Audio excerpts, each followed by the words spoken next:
Good afternoon, everyone. How are y'all doing today? Hello, hello, hello, hello. Background music, thank you. Y'all can chill. You can chill. Much better. Oh goodness. It has been a hot minute, hasn't it? Well, at least since this kind of stream. Boop. Hello! Hello, hello, hello. My goodness. How is everybody?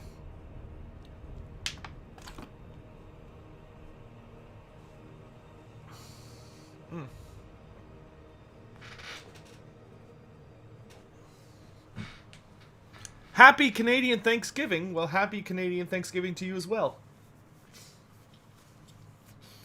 I can't wait until American Thanksgiving.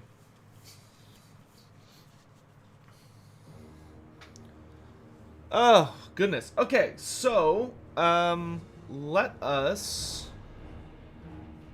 Well, we'll just kind of let the music run while we talk for a sec, and, man, it's been a while since we played Total War last. Just been busy with a lot of other stuff. Let's see who all's here today. Let's get through our hello queue today. So we've got good afternoon too. We've got Undertaker number 1's here.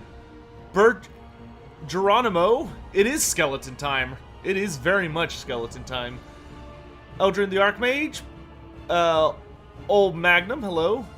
Zippo8. Is this... I don't know if I'd call this baby blue. Like, I guess maybe it kind of looks baby blue, because, like, it's got, like, a white, or more like a gray amidst the blue. I don't know if I'd call this baby blue, though. Maybe my lights make it look baby blue. It's a little darker than baby blue. Passion Champions here. Sean Lee 2193, hello, hello. A Real Star. Blue Heather, is that a color? And then we got Tommy Bravo, Ledge Lekage. Yeah, happy Spooktober. I've streamed in October, haven't I? Not Total War, but some other games. So, hello. But happy October for anyone or Spooktober for anyone who hasn't been some of the other streams. I know lately I've been mostly streaming Return of Reckoning, which may not be a lot of people's thing. But, Masalara, hello! Thank you very much for hitting your second month as a Twitch sub. I appreciate it. Thank you very much for the support. Also, good afternoon. Soru92, how you doing? We've also got Drunken Mystic Iron Lung, healing from your latest bike accident. Ugh, I hope that was a regular bike and not a motorcycle bike. Just because I imagine the former is less destructive. Hope you're doing okay, my dude. Sir into the Great Horned Rat is here. Jake Wu, Lord Inquisitor Ignis, Frozen Soul 990. Head Banner? Head Band 60 or head... I'm gonna go with Head Banner. Grease's Goldtooth OnlyFans? Delightful. Grease's Goldtooth would absolutely have an OnlyFans account. Like, he would do anything that could get him more money, dude. He'd be on that. Dalen Everett, Seb's Mad, Mydros98. I need to, like, design, like, a bot or something that people can actually do, like, a command into that will make it easier for me to see, like, unique hellos and not just, because... Anyway. Black Knight 1337. Who else is here today? We got Living Legend, just in time. Sialic Bear? Nope. Sialic Bear. How you doing?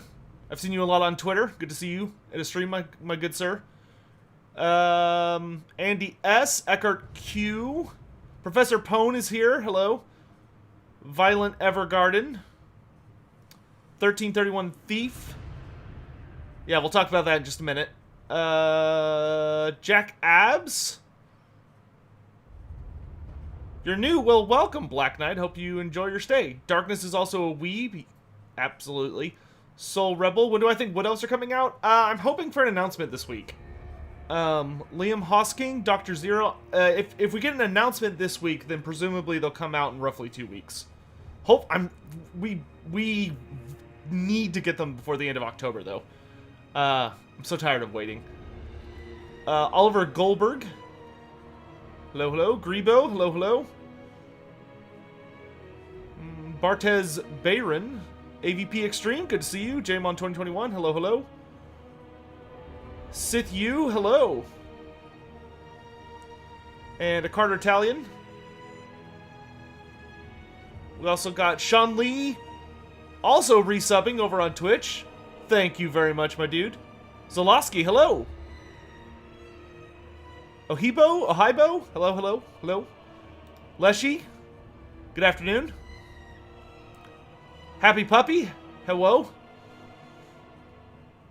Think we'll get a tease tomorrow. It's Tuesday, Newsday, and the 13th. Maybe because it's the 13th, you can, like, if my theory is correct, and we're getting Skaven versus the Wood Elves, then the 13th would be an auspicious time to drop a hint. But let's see what happens. Okay, so let's talk about a couple of little things going on in the world. Well, that's relevant to us. And then we'll get started with the live stream. So, first of all, if you got notified about the stream, but you haven't been around the channel lately, you should definitely check out the channel after the live stream, because I have been very busy lately and have been putting out quite a few lore videos. We started a new series on the channel last week called The Monstrous Arcanum, which is a narrative type series that also gives you the lore and background and then a unique story written by yours truly about rare and frightening monsters and creatures from the Warhammer Fantasy world.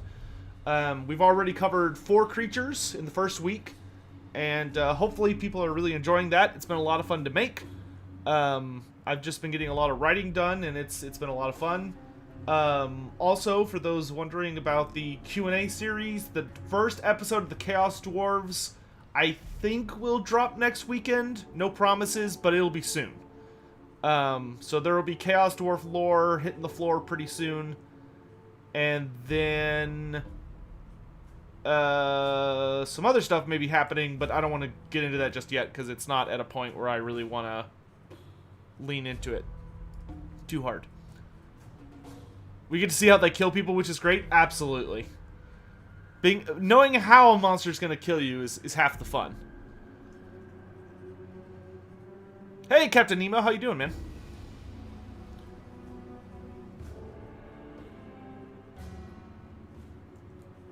Yeah, for people wondering about a certain red rat, hopefully the wait will not be too much longer. But, you know, take that with a grain of salt.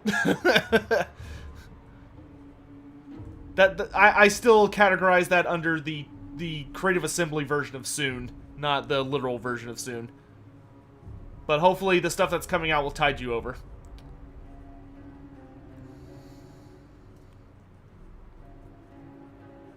You wonder why sea dragons breathe fire? Presumably because they're actual offshoot, like they're actual dragons. They're not... Sea dragons in Warhammer Fantasy are not sea serpents, like they're not a separate species like they are in many fantasy universes. The sea dragons in Warhammer Fantasy are very closely related to dragons. Like they're descended from the same I forget what his name is, but what is that? What is that dragon's name? It's gonna bother me if I don't look it up. Come here. Where is Big Daddy's name? Because if I don't look it up, it's gonna bother me for like the entire day. Nope, that's not it. Nope. Nope. Nope. Nope. I know it's on one of these pages. Is it this page? Calgalanos. There we go. Calgalanos the Black, who is the father of dragons. So closer to dragons than merworms? Yes. Yeah, they're actual dragons. They're not merworms. Or they're not primordial reptiles. They're dragons, which are very separate things. The guy I'm playing today is not the snake fella. It's the one that loves the big pyramid. Arkhan the Black is Nagash's favored servant. Who's Big Mommy Dragon? I don't know. They don't record that. We know Calgalanos the Black is the big daddy of all dragons, and then Krakenrock the Black is the big daddy of all dragon ogres, and the two of them did not like each other at all. All right, so let's get started today. Thank you, music. You can go away now. We might come back to you in the outro. But it's time for some Arkhan the Black. So we're playing Arkhan. We're gonna just be enjoying ourselves through his campaign, and we will we'll do very hard campaign, hard battle. I don't want to bust my balls on legendary, so this should be good. Pretty sure the dragon you're looking for was Smog. No, if we're in Warhammer, it's not Smog the Terrible, it's Grog the Terrible. Khalida is the snake lady. Yeah.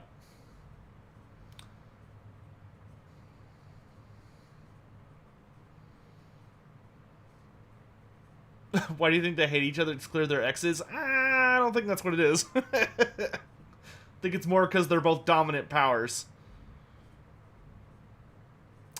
Is the Forest Keeper related to Silverhand from the RP? Is the character from my Monstrous Arcanum series the same or related to Silverhand for... No, they're not related.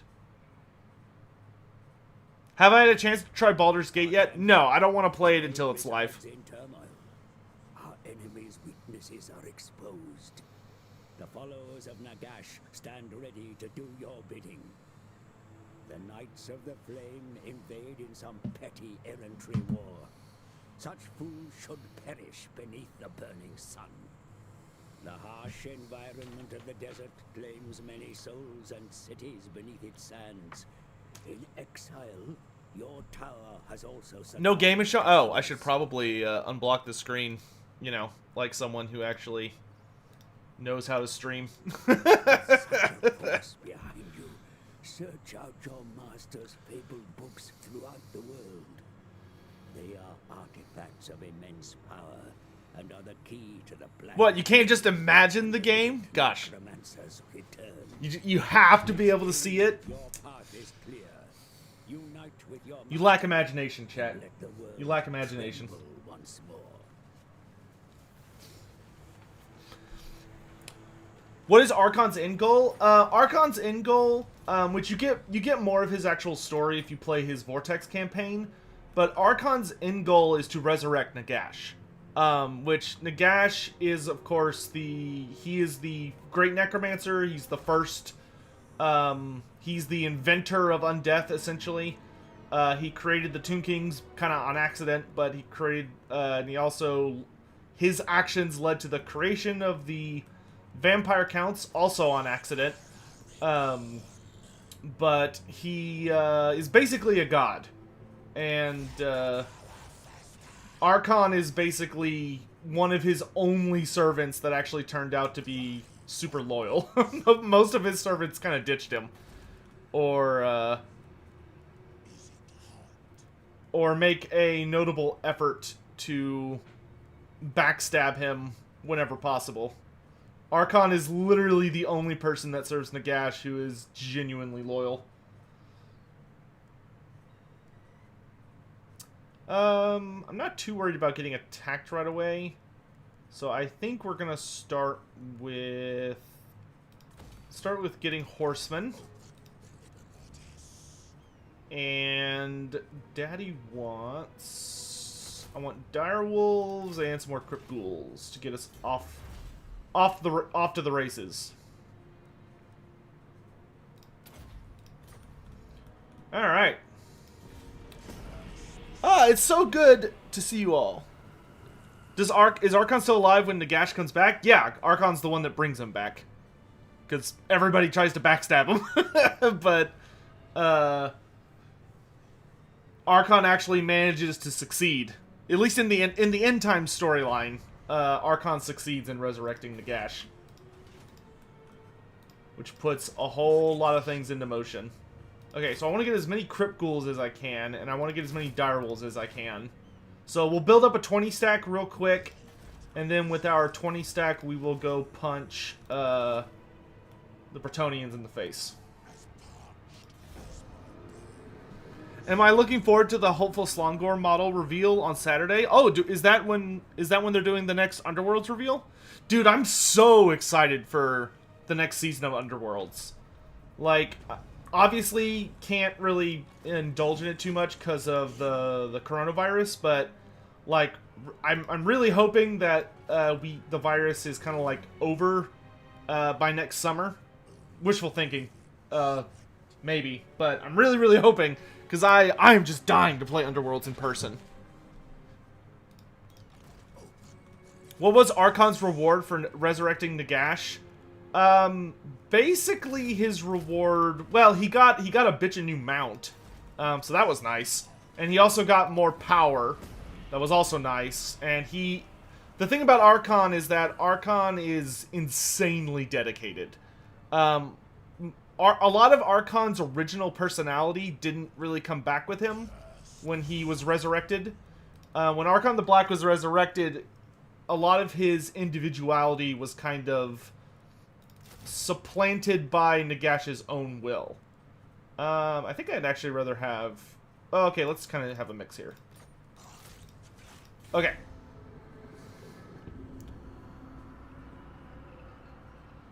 There's a Warhammer tabletop reveal this Saturday. Oh, we might live stream that. I think we might live stream that if I'm awake, which I probably will be. I'll tell y'all what, I have been, like, I'm gonna brag about myself a little bit, and this may sound like a really stupid thing to brag about, but to me it's important. Okay, so we can get a Casket of Souls once we have enough money. Awesome. But I finally, at least lately, have been doing so good about, like, being awake during the day. Like, I have gone from never being awake during the day and just having, like, a trash tier sleep schedule to actually being awake. And it has been such a pleasant lifestyle change. Is Arkhan one of Nagash's most powerful followers? I would say Arkhan is absolutely 100% Nagash's most powerful follower. Period. So he wants to resurrect Nagash so he can what? Accept a gift? That's really tempting, but I think I want a Tomb Prince. Oh, I didn't notice there's... Oh, I was wondering why my income was so bad. It's because there's a giant-ass army of Bretonnians in my territory. Here, you doofuses. And dwarves. Look at all these rude boys. Let's see, we're going... Okay, let's drop Skeleton Warriors. And take the Tomb Prince. I was like, why is my income so bad? Tomb King armies don't cost anything. It's like, oh, I'm being raided by, like, a ton of armies. But if Nagash comes back, like, if you resurrect a god, and you're God's right-hand dude, you're on top of the world. You know, you're the big boy. Be at war with the dwarves in 6 turns. Ooh, that's very tempting. Can I catch him? No. I wonder if I can trick him. I will say, if there's one thing I wish they would change about the Tomb King campaign, I kind of wish they would make it so that the Entombed Beneath the Sands stance would give you... would, like, count as... would just be your ambush stance. Like, I kind of wish the Tomb Kings would get rid of the ambush stance and just upgrade Entombed Beneath the Sands so that it just counts as your ambush stance. And you get all the cool buffs on top of it. I always found it weird that it's like its own thing. I don't know, maybe that'd be too much. Where are all the Total War reveals at Creative Assembly? I don't know what's going on at CA right now. Presumably, like, their schedule has slowed down a lot because of working from home and all that, but it has been a very slow few weeks, at least it feels that way. Alright.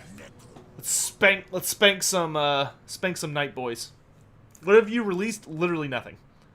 What do I think about the Sons of Behemoth release? A, it took way too long, considering that they revealed the entire thing, like, 4 months ago. B, I'm glad that they're out. I'm intending to buy their book so I can read it, because I'm really curious about a couple things in their story. I don't know, like, I kind of have mixed feelings about the Sons of Behemoth. They're super expensive. They're very, very expensive models, which, like, I get that they're very large as part of the, like they're truly massive models. But to actually be able... I was hoping that they would be very points expensive. That way you'd only need, like, 2 of them or something, or, like, 2 or 3 at most. And then you'd be like, okay, here's my army, if you decided not to run with a bunch of little Gargants. But it seems more like you could run 2 to 3 of them, and you have to have a bunch of regular Giants. It's a very, very expensive army to run. Like, actual money-wise. Like, those models are super expensive. Which I'm a little disappointed by that. I was hoping they were kind of going to be like Titans from 40k. Who are the Sons of Behemoth? They are the Age of Sigmar faction that's just all giants. Like, it's pure giants. Which is super duper cool. It's to me they're very similar in concept and design to the the Night Haunt faction, which the Night Haunts, to make the Night Haunts, Games Workshop was literally like, hey, what's a really cool faction? And they're like, oh, vampire counts. Well, what's something in vampire counts that we could maybe, like, develop a little more? And they were like, oh, what if we, like, made them an all, okay, are these all just mounted yeomen? Okay, I'm pretty sure my dogs can handle.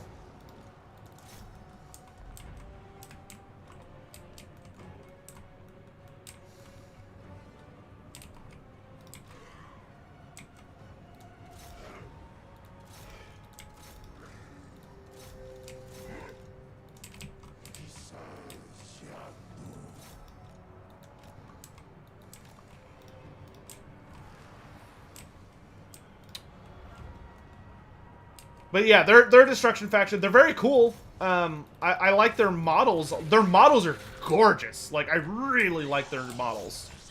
But I don't know. I'm a little disappointed by elements of their design. If that makes sense.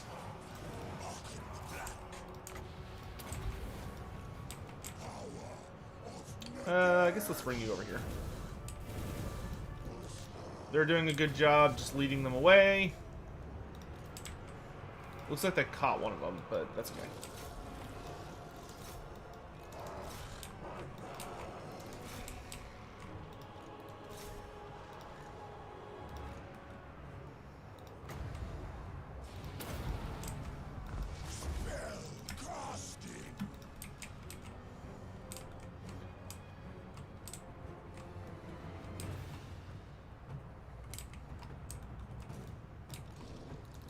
But anyway, but like, I love the Night Haunts, because Games Workshop just kind of looked at a cool part of the roster and was just like, how can we, like, crazy expand, like, and have more undead? And they were like, what if we made an all ghost army? And it's like, alright!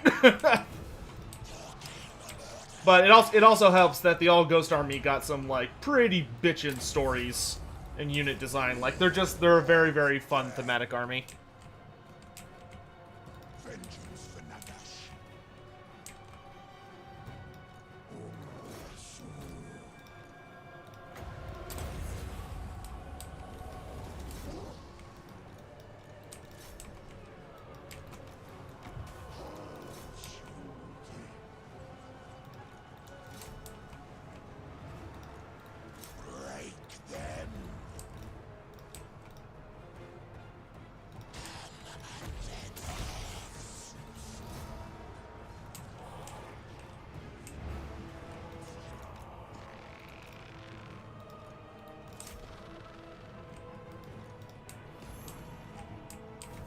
Ooh, Shakti summon.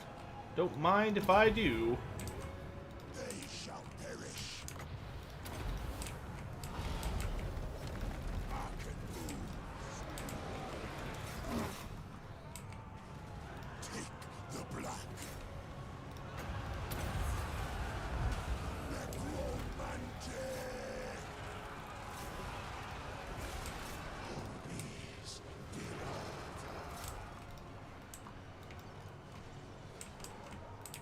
Some dead Bretonnians, my dude.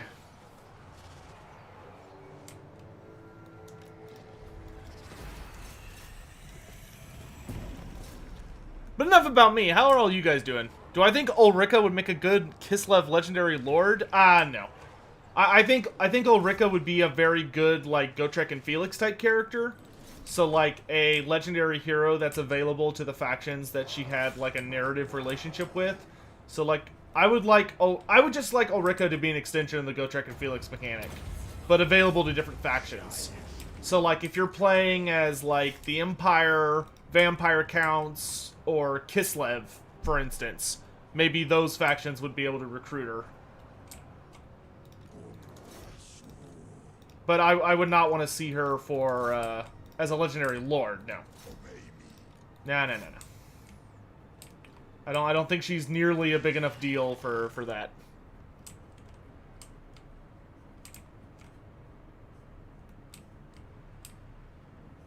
Well, Garanath, I think keeping a friend company if they're having a hard day is more important. But that was nice of you to do that. Yeah, I don't know if y'all heard. For a lot of y'all aren't going to care about this. For those of you that do, though, I finally hit rank 40 on Return of Reckoning. Finally! It took forever, but my thanks to the EXP bonus weekend, I went from rank 34 to 40, like a single sit down. Felt off. It's so nice. I finally got my Iron Breaker to max rank. I'm so happy about that. Going back to Gunbad is going to be so good, because I have, like, super bitchin' armor now.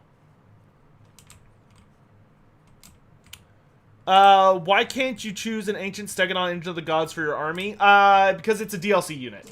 The Engine of the Gods is part of the Prophet and the Warlock DLC.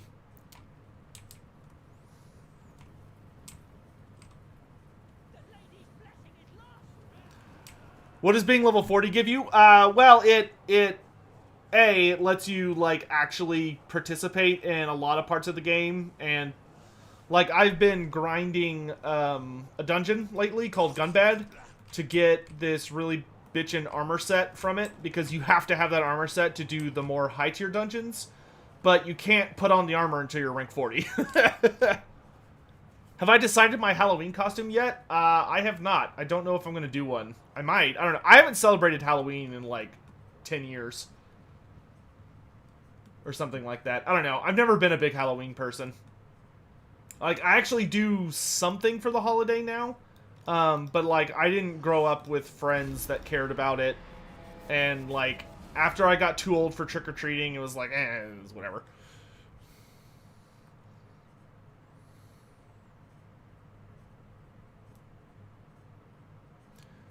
Well, Fa Piece, I wouldn't really agree with that. Like, I do understand that, like, it can be frustrating seeing a lot of things at DLC, but at the same time, like, a lot of the factions are very competitive.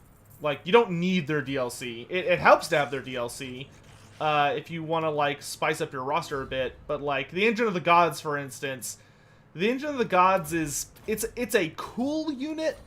Like, the laser beam is very nifty and all that, but, like, if you're looking at things from a competitive standpoint, it's not that great. It's kind of a meh unit, to be honest. It's very rare to see it in multiplayer because it doesn't perform very well. But that being said, it is great in campaign. It's awesome in campaign because the AI is a little too dumb to dodge most of the time. But it's like, unfortunately, that's just the only reliable way we can get lots and lots and lots of new units, is unfortunately for, well, I'm not going to say unfortunately. I enjoy supporting the game through DLC. Like, I want Creative Assembly to make as much content as possible, and to make the game as good as possible, and to do that, like, you know, every 3 to 6 months, I give them $10.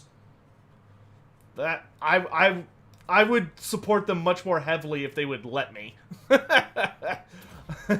I know not everyone's going to agree with that opinion, so it's just my opinion. But I am a very heavy DLC supporter. I wish they would do a lot more DLC than they do. Are Pygmies still canon? Technically, but GW doesn't like to talk about them for good reason. There is a less. They are not as ridiculous in the modern lore, but they do still exist. Ah, great, there's Beastmen. How much longer do I get this quest? 4 turns. Okay, I definitely want to do that. Okay, let's go over... Let's go over this way first. I need to deal with these Beastmen. I will totally admit, though, I have a very skewed opinion when it comes to things like DLC, because my brain sees it from a perspective of how much money would I be spending, like how much time am I going to be putting into this, and how much money am I willing to spend for that amount of time, and I also compare it to, like, tabletop, which... Like, if you play Warhammer Tabletop, your price points are probably going to be way higher.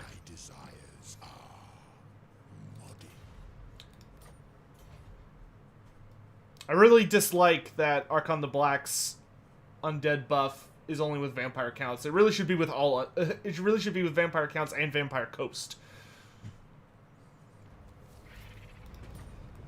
We've got a rebellion coming. Okay.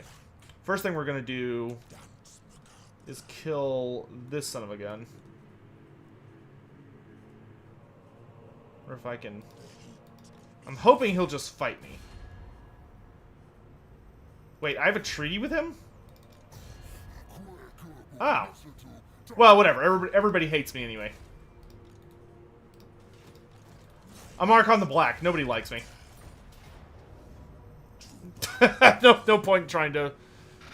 Any thoughts on when the DLC will launch? I'm hoping we'll get the announcement this Thursday, and it'll launch 2 weeks from there.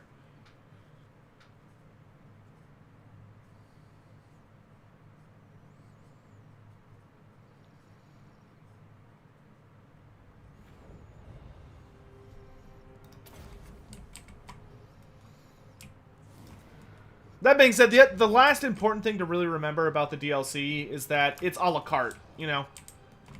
You don't have to buy any of it to still have, like, a really enjoyable experience. And all of it is at least in the game, so you can see it. And if you're like, oh, this thing looks really cool, like, I've seen it used by the AI, or I've seen it used in multiplayer, and it looks like a lot of fun, then, oh, okay, I'll pick up that one thing. It's like, you don't need to buy it all at once. Just buy what, like, looks good at that time.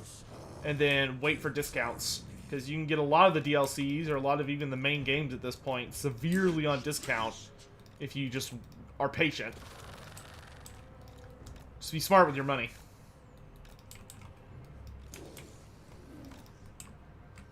Hey, Gav, how you doing? Okay. And we're not going to get too up in the face of the Beastmen right away, because I do kind of want my garrison army to eat most of the casualties. So we'll move up a bit, but we want our garrison to do most of the heavy fighting, because they replenish automatically. Tide Trooper, thanks so much for subbing with Twitch Prime. I appreciate it. How am I doing? I'm doing great today, my dude. I was actually not super intending on streaming today. Because I was like, oh, I'm gonna write up and put out another script for the Monsters Arcanum series, and then I kind of sat and thought about it for a minute. It's like, I put out one yesterday. I'll finish it and record one later tonight. I don't need to do it this instant. You know, it'd be better to stream and kind of hang out with everybody, I think, and so that's what we're doing.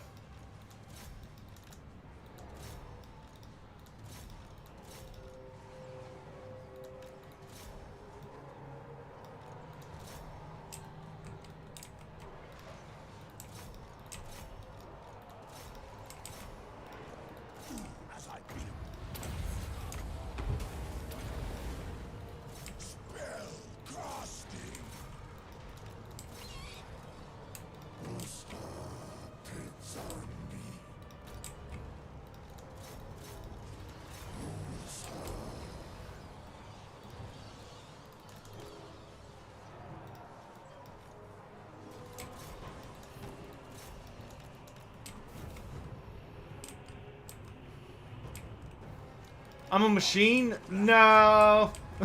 No, I think I'm just feeling...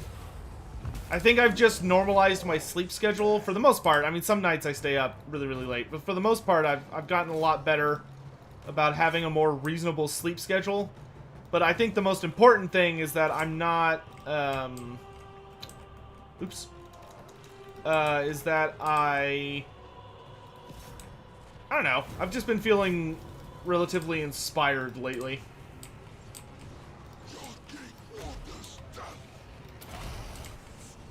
But I would not call myself a machine.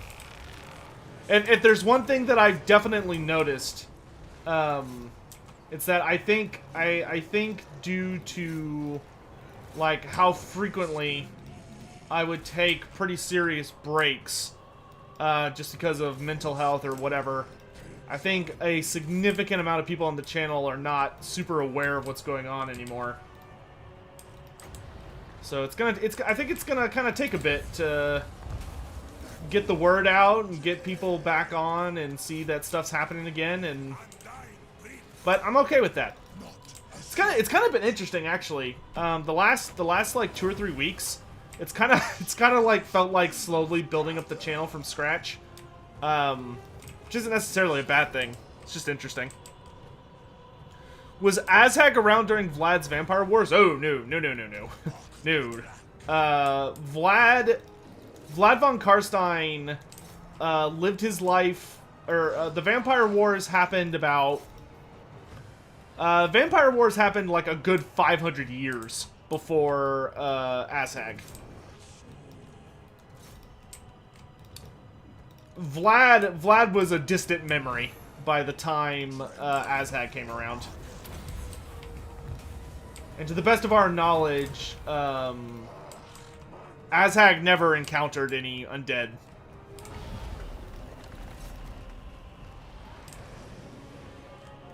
Do I think Tomb Kings will get a Lord Pack eventually? I do.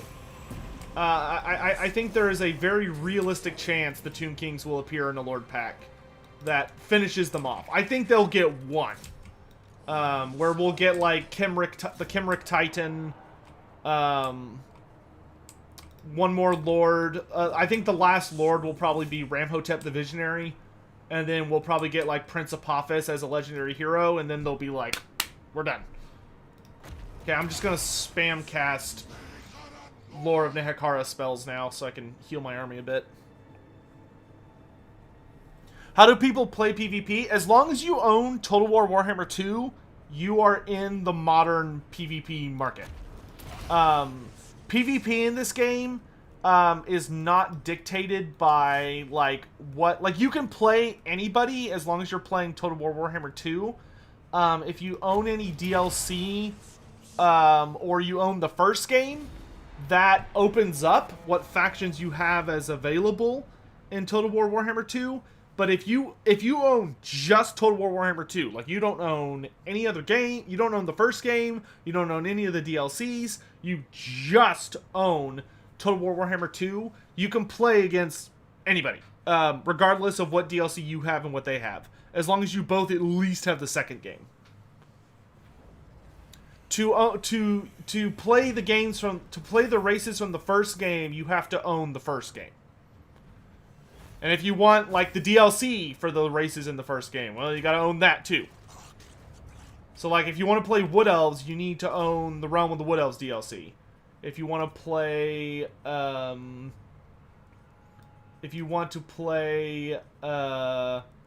Beastmen, you gotta own Call of the Beastmen. Which, like, a lot of people don't own a lot of those DLCs. Either because, like, they've just got involved in the game and they're not really sure what they want to buy yet, or they're just not interested in that faction. Like, I actually know at least a good 2 or 3 people who are very, very competitive players, and they don't own a number of the DLCs. No, he's too far away. Telco, hey, thanks so much for the tip, my dude. Greetings from Germany. I just finished the Malice Darkblade book series. I'm wondering if you could summarize his end time story. So he does have an end times book. I believe it's written in the same style as his main series was. It's not the best book.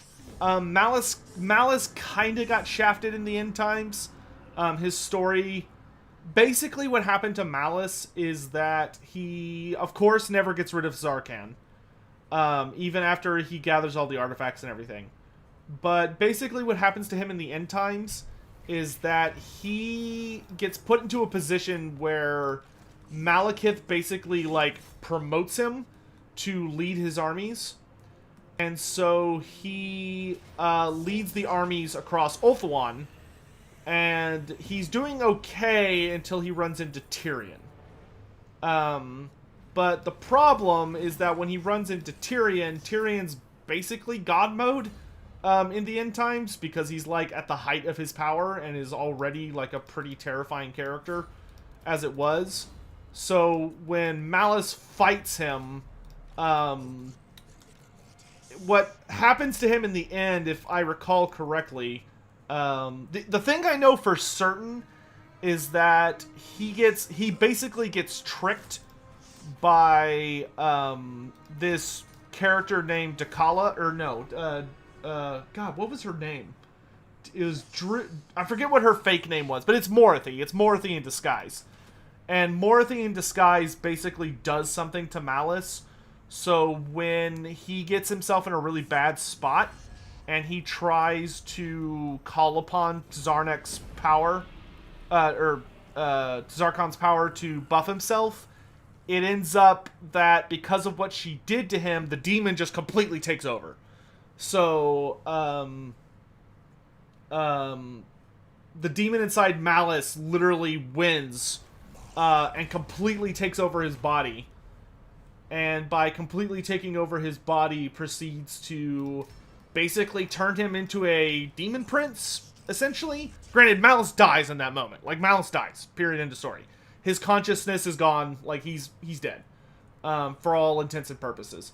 So, with Malice essentially dead, the demon starts just plowing through the high elves like there's no tomorrow until he runs into Tyrion, and then Tyrion kills him. And that's the end of Malice Darkblade. His personal novel has more to do with leading up to him becoming like the general of Malekith's armies, and really building up to that final fight. But yeah. Could Tyrion at the height of his power with the Sword of Cain kill Arkhan at the height of his power? I don't think so. I think if Tyrion had the Sword of Cain and was like fully beat, I think Arkhan still would have beat him. Fully juiced up Arkhan was pretty insane, to be honest.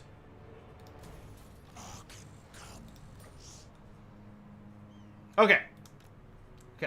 Maybe we're not gonna do this. I'm not really in need of more canopic jars, to be honest.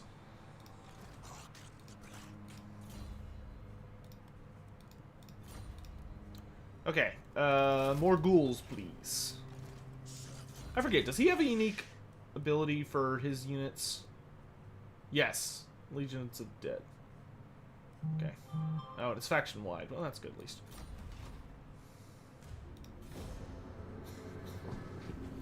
Would CA ever pull from Age of Sigmar for unit ideas? Technically, they already have. If you play a Greenskins campaign, and you're going through your WA units, if you get the Armored Squig Riders, those are, that's an Age of Sigmar unit. I believe they're called Boingrot Bounders in Age of Sigmar. But they did not exist in Warhammer Fantasy. There were not Squig Knights in Warhammer Fantasy, but there are definitely Squig Knights in Age of Sigmar.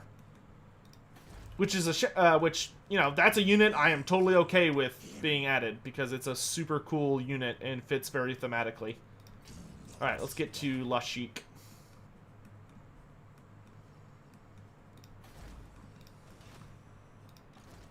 That might have been a mistake, but we'll see what happens.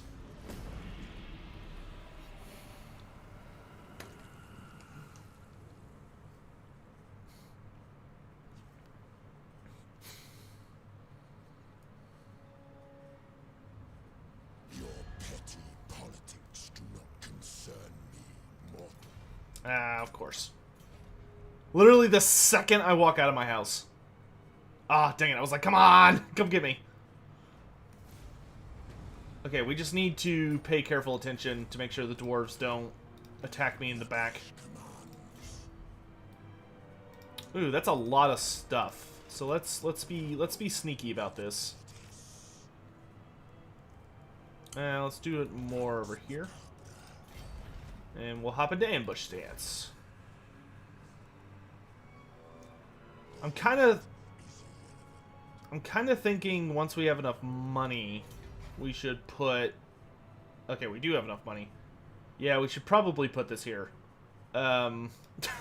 Just because those dwarves are just going to come after us the moment they get the chance. I don't want to give them a good shot. Will we get a teaser tomorrow? Hopefully, I don't know.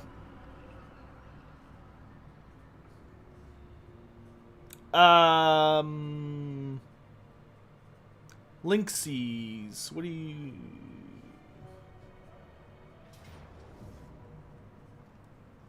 Oh, this will be easy.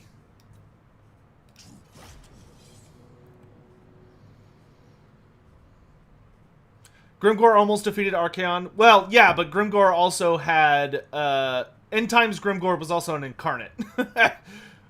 End Times Grimgor was Grimgor the incarnate of Beasts, which is a lot scarier than regular Grimgor.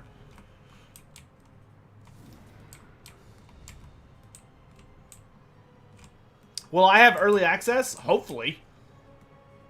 I've had early access for every DLC in recent times, but that isn't a guarantee. Okay, he's got like an army of all horses, so I'm just gonna like chill out in the forest so they get all the combat debuffs. And my guys can be fighting at full power.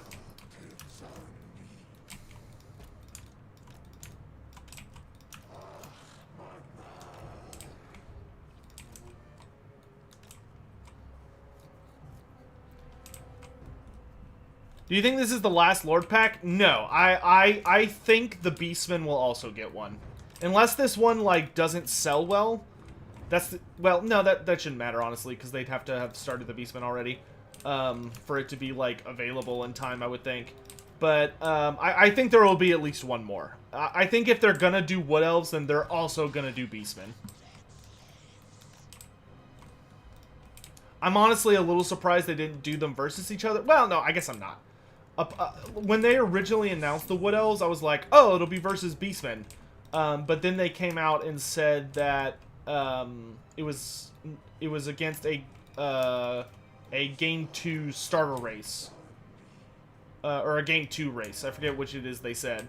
But they basically came out and said, like, oh, it's not Beastmen that they're fighting. And I was like, oh, okay. Because... And that then made sense, because if they're gonna do Beastmen, they're gonna have to make it so that the Beastmen are, like, get an old world update in addition to their DLC. So I'm totally cool with that. Beastmen against who?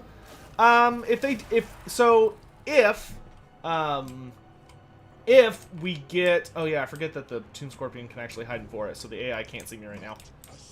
Direwolves, go get his attention.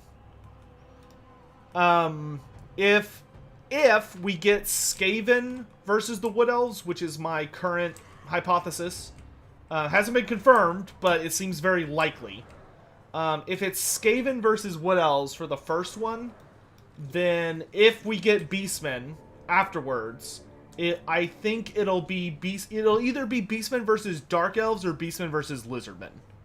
It's gonna be one of those. I don't think it's gonna have to be a Game 2 race though. I don't think they're gonna do Game 1 versus Game 1. I think they've made themselves pretty clear that they're just not interested in doing that. Or they just don't believe they could do that with the way the game is.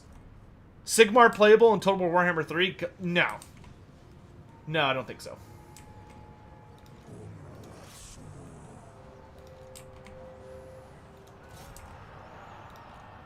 Oh, this should be easy. He's just coming in ham.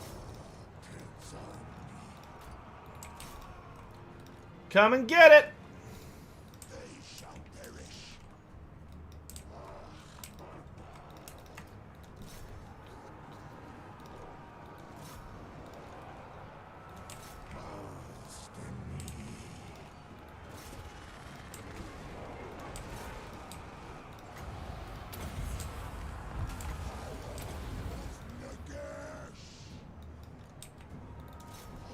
We're definitely going to lose stuff, but I'm not that worried about it. Because literally all he has is mounted units.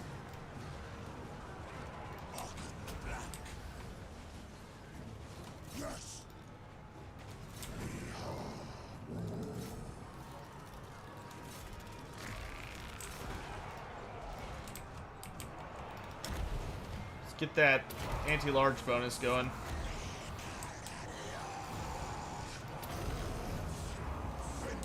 More magic.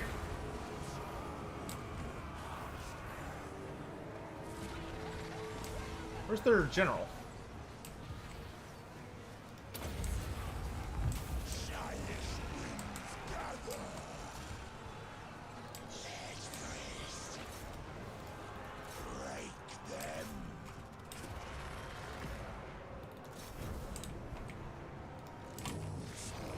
Oh, there he is.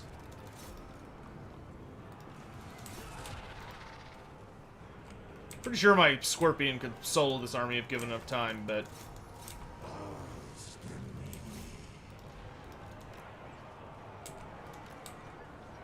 see if I can get you two on the general here.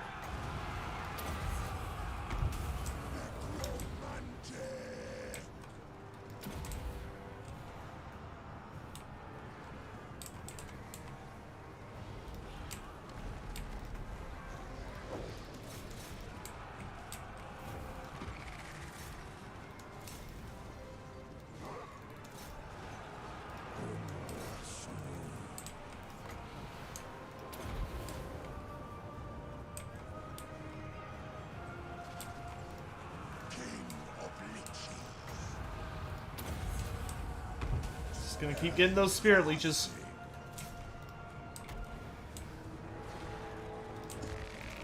Let's bring our Tomb Scorpion over this way.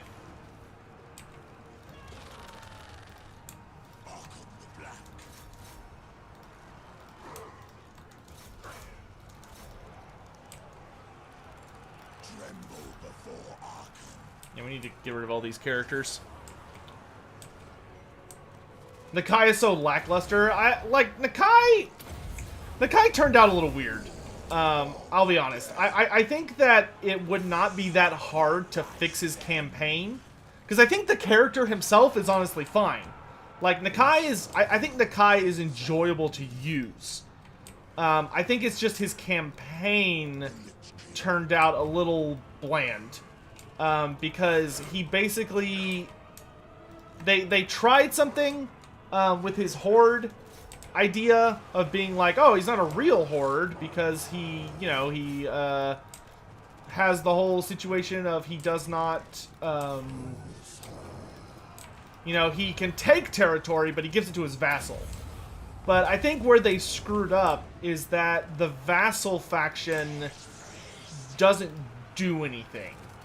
Like, it just kind of exists, but it doesn't protect its own territory, and you have to own, like, a genuinely staggering amount of territory in order to actively, like, get any of the super cool buffs. Because all the really cool buffs are at the end of the campaign. And on top of that, they didn't really do a very good job with a lot of his buffs, in my opinion. Because the big issue is a significant amount of the buffs, or there's no buffs for, like, a notable amount of the unit types. Like, they're like, oh, okay, you get the god Itzel, as one of the old ones you can dedicate buildings to. And in my head, I was like, oh, Itzel, that's the god of beasts. You know, that's the god that lets you have, like, Cold One Riders and all this other stuff. And then you check out his tree, and the Itzel tree is all about, like, Kroxigors, and that's it. And then, like, the Quetzal tree is for all of your infantry, and then the last one, I think is, like, Shaka or something, is for wizards. So you're like, okay, so I just don't get buffs to any mounted units or monsters? Like, it's super dumb. But I think if they went back and they fixed the Itzel tree so that it was, like, all monstrous things, not just Kroxigors, and they made his vassal faction just act like a normal faction. Like, if they just made his vassal faction and then said, okay, in addition to just, like, you being able to dedicate territory to them, they will actively follow your orders, they will try and expand, they will build armies. And yeah, sure, you still get the rights where you can do stuff like, you know, give them an instant 20 stack. Like, that's fine. But they need to be aggressive and, like, actively, or even if they were a little bit defensive, so, like, they only attack who you tell them to attack, they need to be building armies.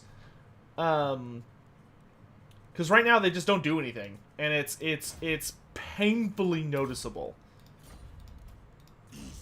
Like, they don't defend themselves. If you use the right, it doesn't really give them enough. You know, it really needs to be like, oh, okay, if I use this right, like, if they're not going to do anything, which I think they should do stuff, but it's like, if they're not going to do anything, well, then the right should probably make it where every single one of them, oh, give me that Casket of Souls. Every single one of them, every single, like, capital settlement gets a 20 stack if you do that right. Instead of right now where I think it's, like, only the capital does.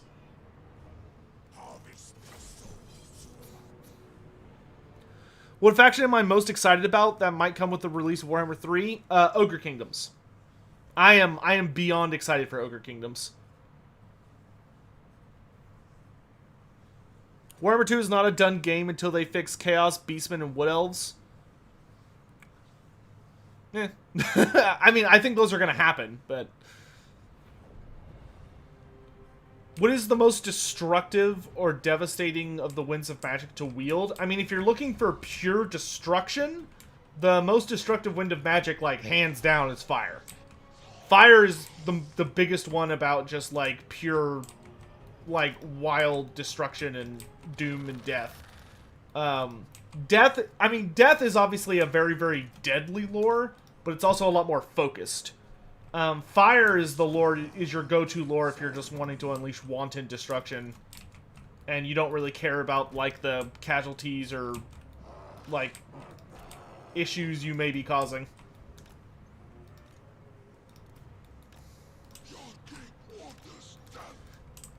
So here's a fun question for you guys. Test y'all's lore knowledge here for a moment. Can anybody tell me why, or can anyone tell me what is the single most significant unfriendly lore aspect of the Total War Warhammer Tomb Kings?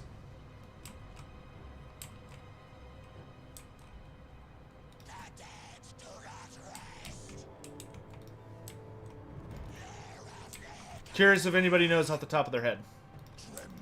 There is something about the Tomb Kings that is extremely not lore-friendly.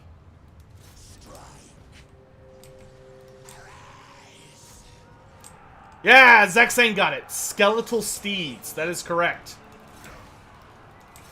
In the lore and in tabletop, Tomb Kings only non-royalty was allowed to take skeletal steeds. So like Lich Priests and basic units. But like Tomb Kings and Arkhan the Black, Tomb Princes, could not take skeletal steeds under any circumstances.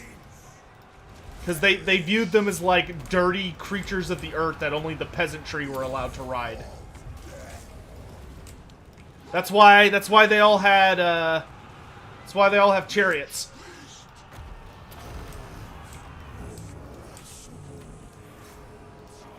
Because you're not supposed to have horses. That was probably the biggest lore fuck up that Creative Assembly did in Total Warhammer 2. Was that Tomb Kings are absolutely not supposed to have horses for their characters, with the well, the Lich Priest can, but nobody else can. So like Katep and the Lich Priest would have been it.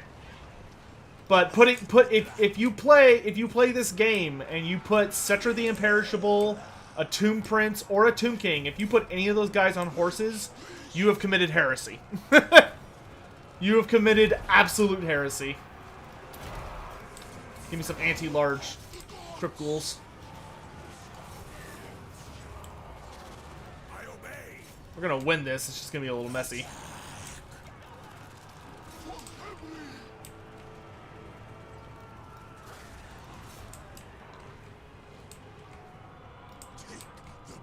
Oh, their general's coming back.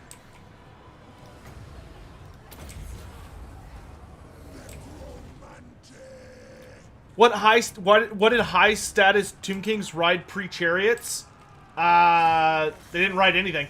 I mean, they could write constructs, like, War Sphinxes and stuff. Cetra did not write a War Sphinx, but, that would, you know, most of the time, though, they would have rather walked. Being seen on a horse, or even touching a horse as a Tomb King or a Tomb Prince, ooh, boy, that was a big no-no. You know what? You know who could ride horses, though? Were Tomb Heralds, which we did not get in this game. We don't have Tomb Heralds, which is a shame. I would love for us to have Tomb Heralds. I understand why they didn't, because they kind of overlapped a good bit with the Tomb Prince design. But I would love, if we ever got a Tomb King's DLC Lord pack, I would love for us to get Tomb Heralds in the game, as long as they came with actual banners. It'd be a little dumb if they gave them to us and they just were like, I don't know how they could do them and not make them like a banner unit. Come on, CA, give us banners. The people want it. We need it. I have a terrible disease that only banners can cure.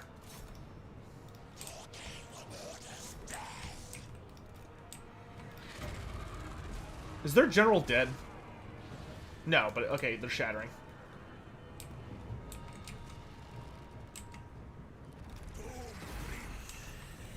Now we just spam spells until we're out of magic. So we can resurrect dead troops. Corona? No, it's not Corona. Oh, speaking of which, as some good news, which you almost never hear with that disease, my sister actually works at a... wait, what? Oh yeah, it says map wide. My sister worked at a place that actually had a really bad Corona outbreak, but thankfully, she turned out negative. So that was awesome news. She was having to... We basically, like, locked her in a side of the house, and she had to wear a mask anytime she came out to, like, get food or anything. She was not allowed to socialize with the family, but her test came back negative. So that is wonderful, wonderful news.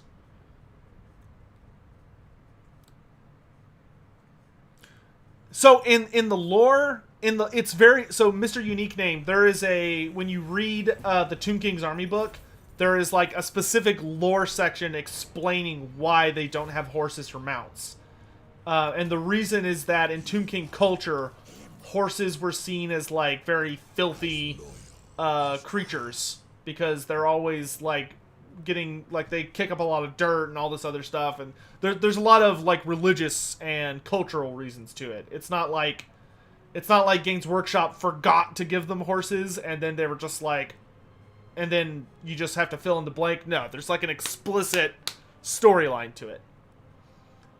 Tomb Kings do not like horses very much. They use them to pull their chariots, but that's only because they don't have to touch them.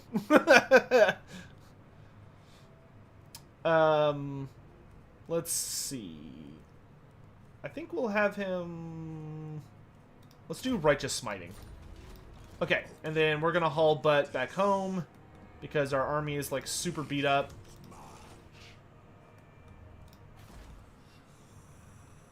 Oh, dang it, I spent all my money on the right. I'm smart. I promise.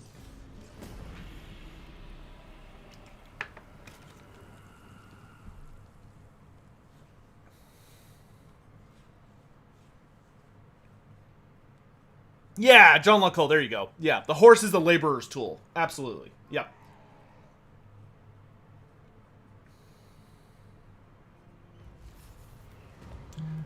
You're playing as Malice Darkblade, but you can't get any replenishment. So the secret to playing Malice and getting replenishment, even when you're at like max nastiness or max corruption or whatever it's called, the secret is that you need to the secret is basically that what you need to focus on is getting, I think it's the Master, but whatever the Dark Elf hero is that gives you replenishment, get like 2 of those. I forget which Dark Elf hero it is, but get the Dark Elf heroes that have casualty replenishment as their blue tree skill, their agent skill, Max that out on Malice. Max out the max out his buffs for replenishment, and then wait, what is this one? Oh, that's for Bone Giants. Okay. So max out replenishment, blue tree. Oh, Death Hag. So get 2 Death Hags, literally. You can get away with 1, but if you do 2, it's a lot easier. But if you get 2 Death Hags, Malice maxes out his casualty replenishment skills, and you get any, like, you focus on, like, making sure you have a Black Arc.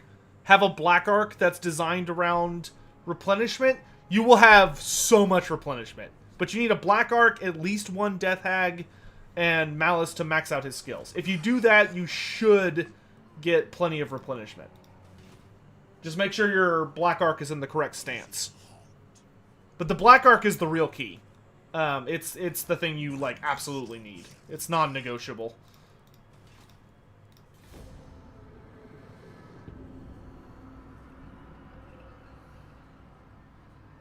Hey, Corsus, what's up?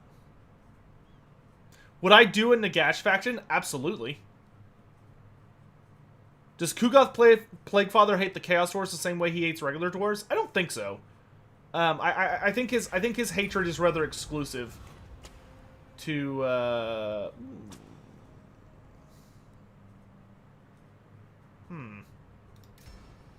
I think his hatred is rather exclusive to normal dwarves. How do I want to do this? I will not disgrace my ancestors. Ooh, if I'm clever about this, we could absolutely massacre these fools. So I think if we come in, I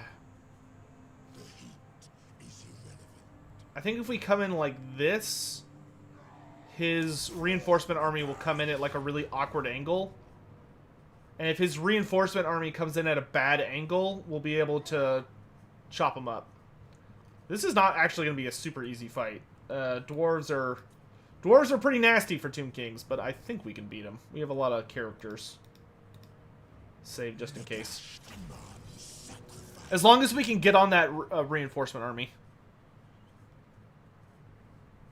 A lore of death metal in Warhammer?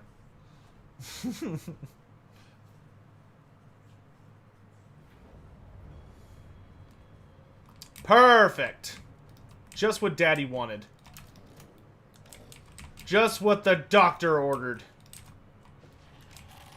That way, I can just pummel these guys the instant they come out. And I can get on that cannon and rip it to pieces. The only thing I'm worried about is I don't really have, like, any good heavy infantry. But I do have a Tomb Scorpion. Tomb Scorpions kind of just roll all over dwarves like they're going out of style. And we do have further reinforcements coming in. Does he even have a ranged unit in this army? I don't think he does. So let's... I guess we could have these skeletal archers kind of, like, tease them. Call them short and then run away. What was Lokir Felhart's greatest feat? Lokir Felhart's most impressive feat, which is legit impressive, was that he managed to lure the High Elves Grand Admiral into a trap. The Grand Admiral being... oh, gosh. Damn it, what is his name? I'm drawing a hell of a blank right now. Somebody in chat will know it. But he drew the High Elves Grand Admiral into a trap and killed him. Sea Lord Island, thank you. Yeah, Sea Lord Island was lured into a very, very nasty trap and fought a really big duel against Arkhan the Black. Or Arkhan the Black. Lokir Felhart, and Lokir Felhart killed him. Now, his body essentially got possessed by Mathlan, and he got to essentially come back from the dead, being used by his god, but the actual Sea Lord Island died in that fight.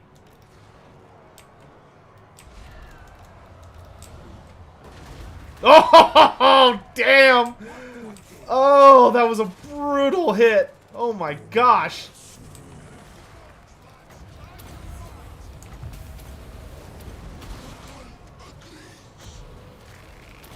Good God. Man, but this thing's at point blank range, dude.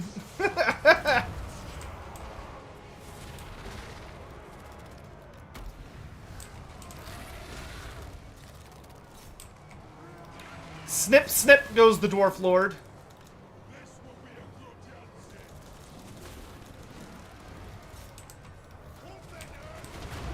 good Yahtzee. Dude, Casket, which is, you know, it's kind of funny to me because the Casket of Lost Souls was terrible against dwarves in tabletop. It was not good against dwarves.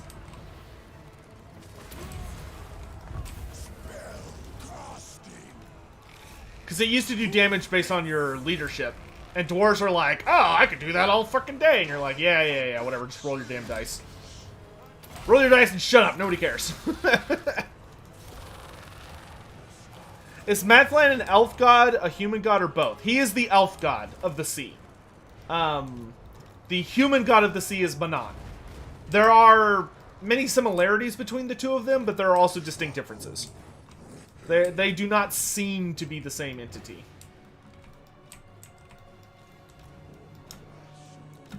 Y'all just hold those doors as long as you can. That way I can pick on them over here. Our horsemen have arrived. Good, good.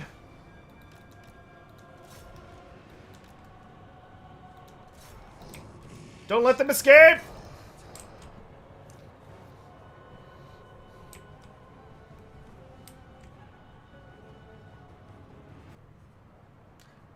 I know scorpions aren't the best because their animations are kind of poopy, but the animations are satisfying as... Dude, Corkies, I will say, I know a lot of people that would greatly disagree with that. There are a lot of the multiplayer community absolutely hates the Tomb Scorpion because its animations make it impossible to pin down. Because it'll just, like you try and surround it and it'll just go underground and move. And it's just a nightmare to deal with. Like, a lot of people find them impossible to deal with. Hey, Mandalore Gaming is here. Sup, Mandalore? Hey, when are we gonna play Vermintide on stream? My dude. It's gotta happen.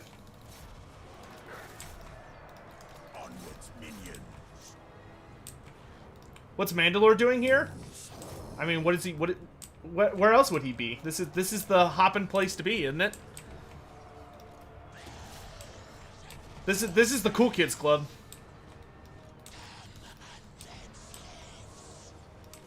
Busy in the editing cave. I enjoyed the last videos, my dude. The Alien versus Predator video was a hoot.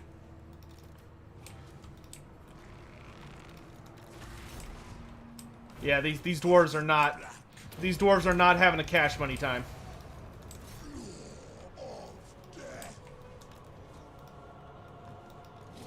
Alright, that's dealt with. I'm also thinking, I kind of want to do, I think I kind of want to start doing multiplayer streams again.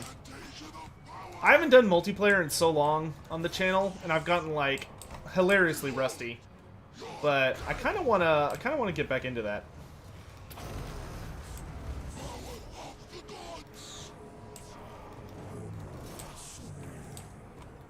Whenever I hear the Tomb Kings talking, like the Lich Priest especially, like they have the perfect voice.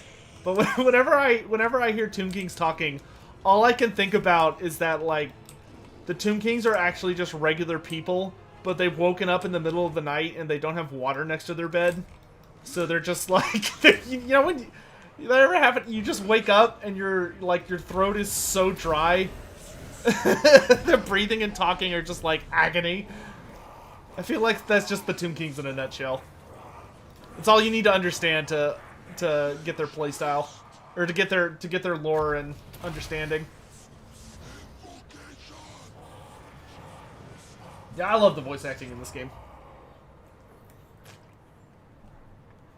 That reminds me, I need to call up, or not call up, but I need to message one of the writers for Creative Assembly I talked to not too long ago, and he was actually telling me that there's a good chance, because I was asking him about it, and he was telling me there's a good chance that they, if I reminded him, which I forgot to and need to get back on, that they might be able to release, like, I think they'd release it for free, but they might be willing to release a document that, like, has all of the rules for how to talk or write dialogue in all the different languages for Total War. So like Dark Tongue for the Beastmen, Saurian for the Lizardmen, and all that stuff.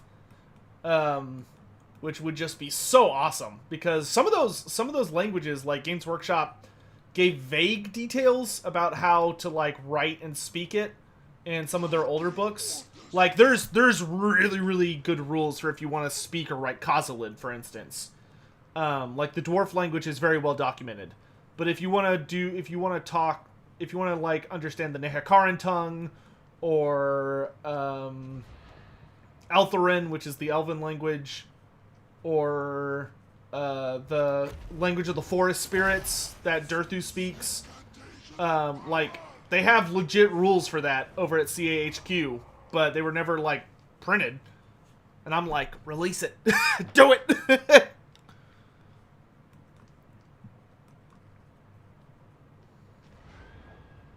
It's weird they had the one trailer where the Slaane's spoke English. Well, Alexander, it's kind of inconsistent. Like, if you play a Lizardman campaign, the Slaane will speak... Sometimes they speak English, and sometimes they speak Saurian. Like in the diplomacy screen, for instance. I'm just spamming magic right now, because it lets me get free heals. I'm just going to try and resurrect as many of my skellies as I can. Shooting unit. I need a shooting unit. Ah, forget it.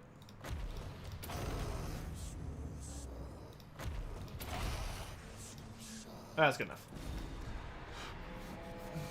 The Slaane speak English to non-lizard people? Okay, there you go. CAHQ, you mean GW? No, I mean CA. CA... Like, Games Workshop obviously made it, but Creative Assembly HQ has the documents that have all, like, the grammar rules and the, like, language rules for all the different languages. Can Slaane speak every language? Slaane very rarely speak. When you talk to a Slaane, generally what's happening is that he's, like, psychically talking to you. So, what language you speak is irrelevant when you're dealing with a Slaane, because you will be able to understand him.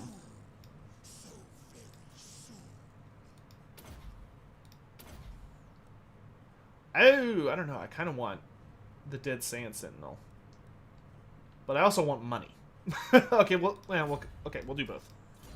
Porque no los dos? Give me Embalmed in Elixir. And then I'm going to stomp some dwarves. When do I think we'll see something new about Old World Tabletop? When I'm dead, apparently. Probably. when I'm... knowing my luck, when I'm in a position in life that I'll be unable to enjoy it, Games Workshop will be like, roll it out, quick! before he's recovered. I don't know.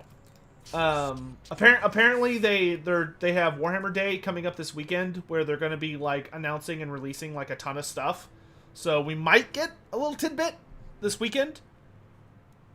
What language is English in the Warhammer world? Oh, like what's like the most common language? The most common language is Reichsspiel. Reichsspiel is the language of the Empire.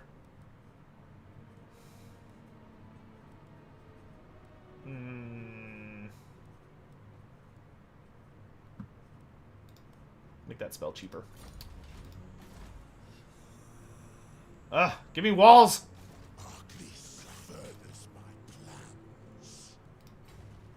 And it's fine.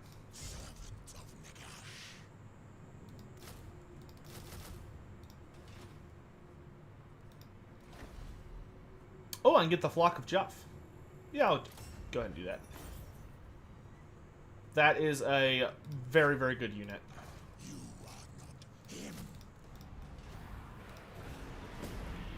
Is Reichsspiel renamed English? No. Reichsspiel is what the Empire speaks, which I think if you teleported yourself into the Warhammer world, the Empire would probably be speaking German, not English. Damn it, Bretonia. Ooh, Storm of Magic. Oh, it's only a bad thing? Dumb.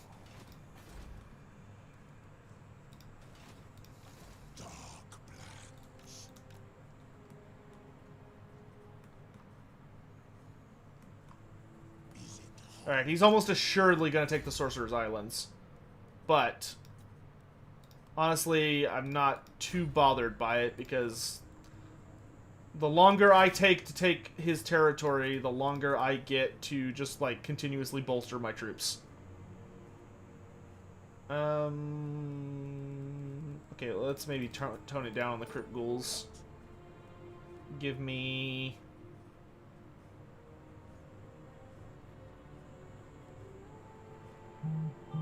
one of these, and 2 of these. I have a rebellion coming, but I'm not sure where it's going to show up. Okay. If Games Workshop ever updates the Crocscore tabletop models, I hope they use CA's version. I disagree. I disagree very much. I do not like Creative Assembly's Crocscores. They're not terrible. Their animations are very, very cool, but I greatly dislike them. They are not very good Crocscores in my opinion. Oh, please, yes, thank you, money. I could get another Tomb Prince, but I think I'd rather get Missile Strength. It's very rude of you to stop my replenishment, dude. Get Canopic Jars. Ah, finally. Lord recruitment rank, research, and hero stuff. Give me Winds of Magic. Like, I have a whole thing about the Crocscores.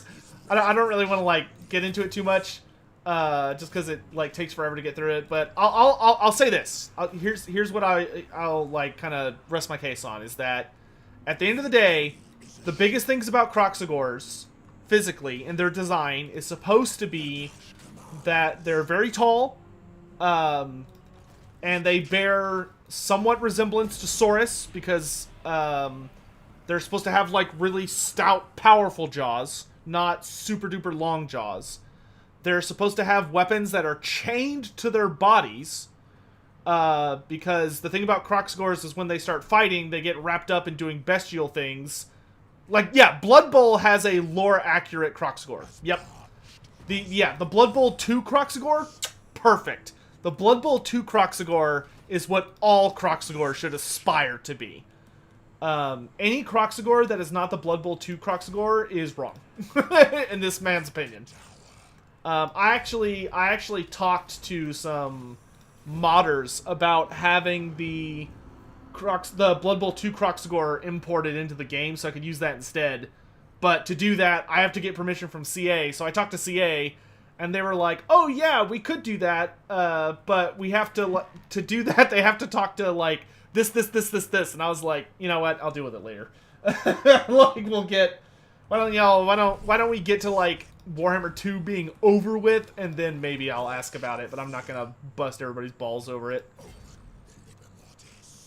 But yeah, no, I really dislike Total War Warhammer 2 Crocscores. They're just not Crocscores. Like, you can like them as a model, you can like them. That's totally cool. They're not Crocscores though. They don't have clubs at the end of their tails.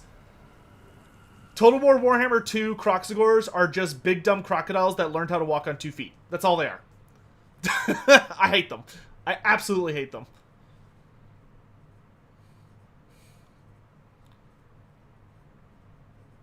That being said, I think the Nakai design turned out pretty well. I don't know why I look at Nakai and I'm like, yeah, that's pretty good. But then I look at the regular Crocscores and I'm like, eh. Hate is a strong word. Not on this subject. Not for me. And like I said, it's just my opinion. Like, I tend to be pretty meticulous about, there are some things I really, like, I love the way they've changed, and there are some things that when they change, I turn into a long beard, and I'm like, it was fine the way it was. But yeah, I do not like Creative Assembly croc scores. They're just not croc scores. But I don't like a lot of the design decisions with the Lizardmen. Whoever was in charge when Total War Warhammer 2 was being made had a really weird, had a very, very weird understanding of the Lizardmen. Like, they didn't read the book, and they didn't care about the lore. I think someone showed them the art and was like, this is what we need you to make. And they went, okay, I can do that. And then when he was trying to, like, decide on their animations, they were like, okay, what do you got for us? And he's like, well, they're lizards, right? And they're like, yeah. He's like, okay, so I made you lizard men. So I went and I Googled lizards, and I have made these lizard men do what I saw lizards do. Because, like, if you're familiar with lizard men, like, their stories and their playstyle and all this stuff, you know that Saurus are pretty slow. Like, Saurus are slow in almost every meaning of the word. Like, they are not swift of foot.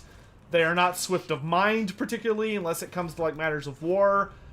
Their fighting style is very much like, it's scary, but they're not, like, really hardcore fighters. Or they're not really, like, hardcore duelists or specialists, and they definitely don't jump 8 feet in the air and throw their spears down at people. Like, lizardmen don't do that. Like, they don't leap super high up in the air. The second I saw the animation, I was like, that's cool, and I'm totally fine with it. But at the same time, what the fuck? The first time I saw that, I was like, what is happening? Like, it looks cool, so I'm willing to call upon the rule of cool in this instance, and I'm totally fine with it. But it was a little weird.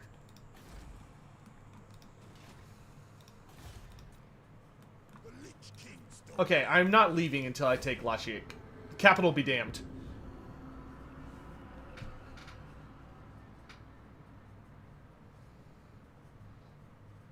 The Croxagores, though, I find inexcusable. The Croxagores are too much for me.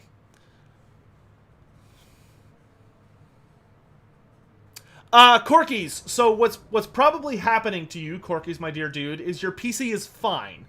I stream on YouTube and Twitch. So on my second screen here, on the left side of my screen is Twitch chat, and on the right side of my screen is YouTube chat. That way, people can watch on whatever platform they prefer, and all is well. Because, like, if I was watching me, I would watch me on Twitch, because I prefer Twitch as a streaming platform. But as a streamer, I tend to prefer. I really like both, because I know some people don't have good experiences with Twitch, or like their phone doesn't interact well with Twitch or whatever, and I don't want anyone to be left out because they're not using about whatever website. Okay, I think we're just gonna kind of pick a hill and let him come to me. Flock of Joff!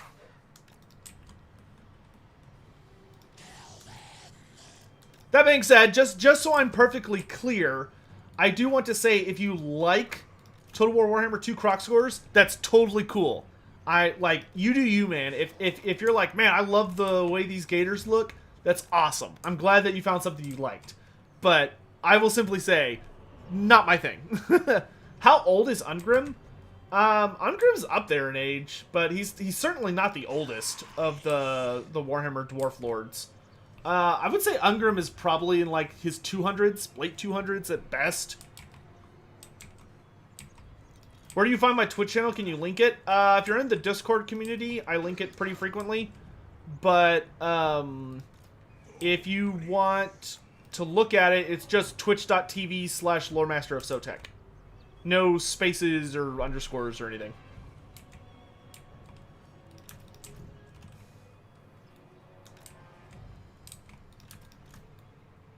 Very simple. But like, I'm pretty sure that Belagar and Thorgrim are older than older than old Ungrim.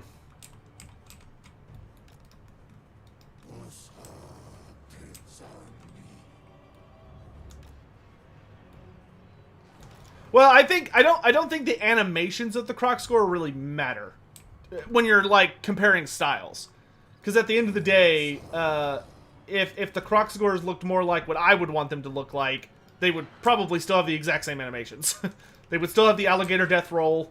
They would still have the scratch and sniff. Like, they would still do all that stuff.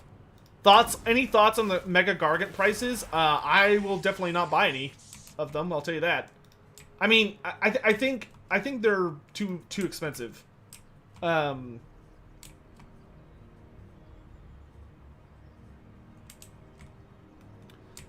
think the Mega Gargants are too pricey. I was very, very much hoping they were going to be an army that had, like... I was hoping they, at most... does anyone know off the top of their head what their USD price is?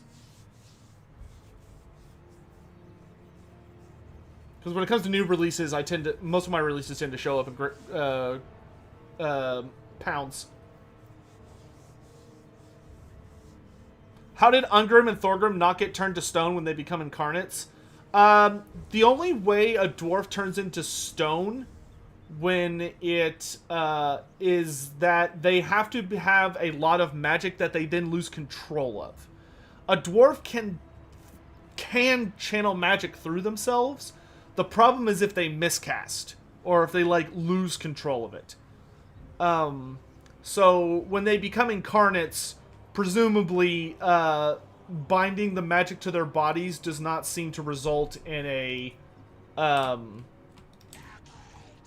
miscast-like event, or, like, a bad feedback. $195? Yeah, that's too much. I think they could have. I think they honestly could have gotten away with the Mega Gargants for like 120. May at best 150, but I think $200 is way too much for Mega Gargants. Like they're big models, but they're not point expensive enough. Like I think for Mega Gargants to have been like, I don't view them as a friendly army for players, because they're just so atrociously expensive. I mean, I get that they're genuinely massive models and they have some really cool customization, but at the end of the day, the problem is I don't think most people can afford to play an army that costs that much, which sucks.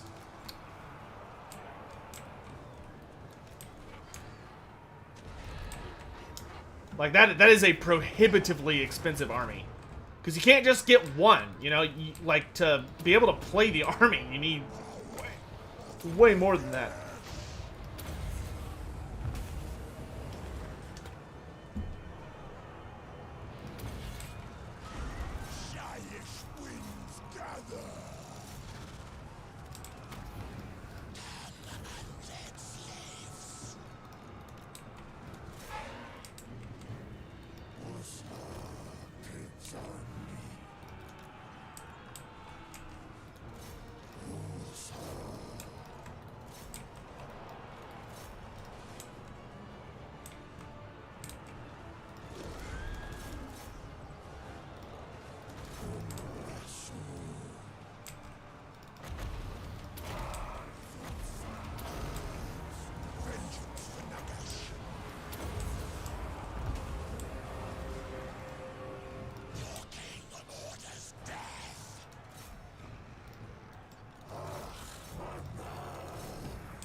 Mounted Yeomen are so annoying.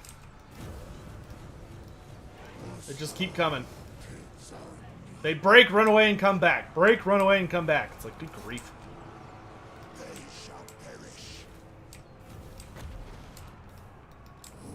Do me a favor and just die, please.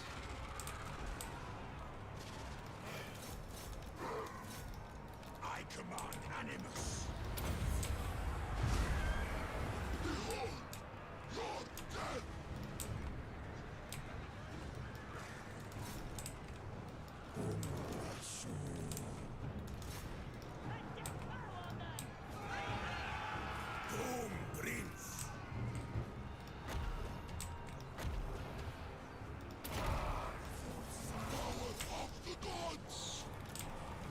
Okay, cleared off that flank for the most part.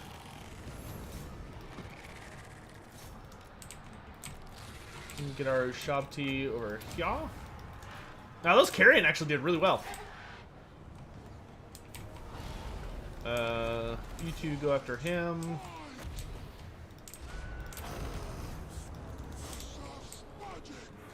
Alright. I'm getting sick of you, Bretonia.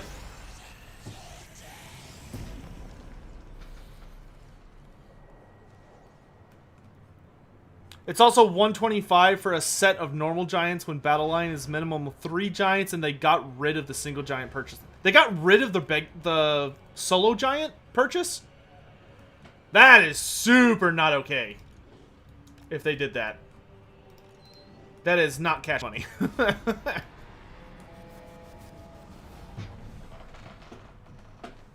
Where do trolls come from? From what we can tell, trolls are a natural species of the Warhammer world. Like, trolls have been around forever. That being said, do they originate from chaos? Maybe. They're very adaptive. But I don't think they're a chaos species. I think they're a natural species. But unfortunately, we don't really have a great history on trolls. We do know they've been around for a very, very long time. Is the Chaos Dwarf Q&A coming soon? Yes. Hopefully this weekend. Its episodes will not come out daily. They'll come out like as they're done, but the first episode should hopefully come out this weekend. Ooh, yeah. Usirian. Oh, yes, that 15% casualty replenishment. That is just talking sweet to me. We got our curse.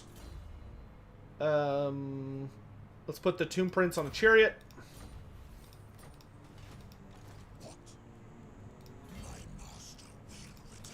I got a rebellion, didn't I? Ugh. Much as I don't want to, we just got to make sure that we're dealing with that. Because I don't want to take the risk of him getting some, like, super monster. Ooh, I would really like a Necrotect, actually. Can I afford it? Can I get a second army? I can! I will take Wrathful. Oh god, yeah, that'll make life so much easier, getting that second lord. Do I know when the Everchosen Invitational is happening? No. Aren't Famir like a prototype race that got messed up? Not in modern lore, no. The Famir in modern lore are one of the primordial reptilian species. Like, they've always been around.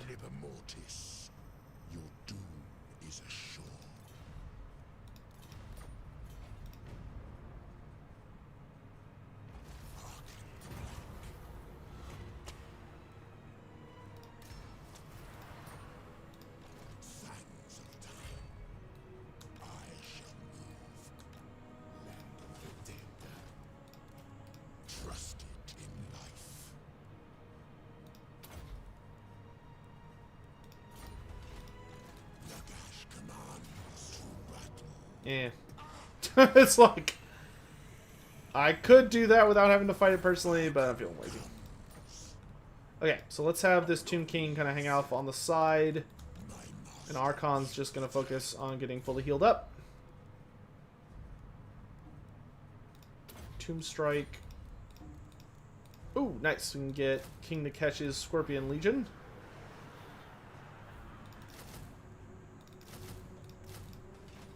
Finally get a full frickin' army. The realm of souls fills with my foes. Scorpions. Characters.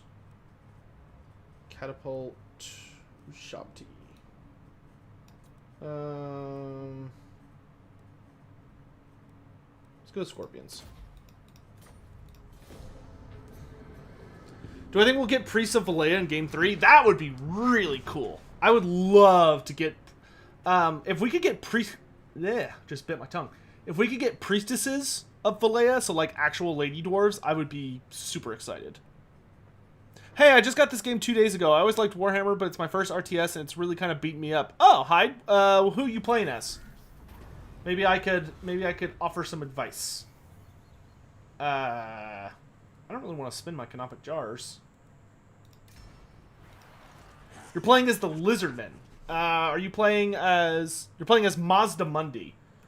Are you playing Mortal Empires or Vortex? Lizardmen are great, and I also think they're like a really good starter faction to learn the game. But the game can certainly be a little bit brutal right out the gate if you're not familiar with RTSs.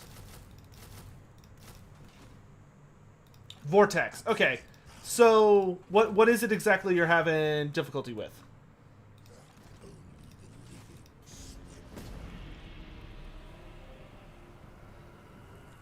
What are the Dawi factions in Age of Sigmar, and what are they all doing? The Dawi factions in Age of Sigmar are so far, there's 3, though one of them doesn't have their own book. They're kind of mixed in with the other race. So there's the Dispossessed, which the Dispossessed are classic Warhammer Fantasy dwarves. So they're your good old-fashioned, wear heavy armor, use rune magic, yada yada yada. But they basically had to go through the end times all over again. So the Dispossessed, the reason they're called the Dispossessed is because they lost all their holds.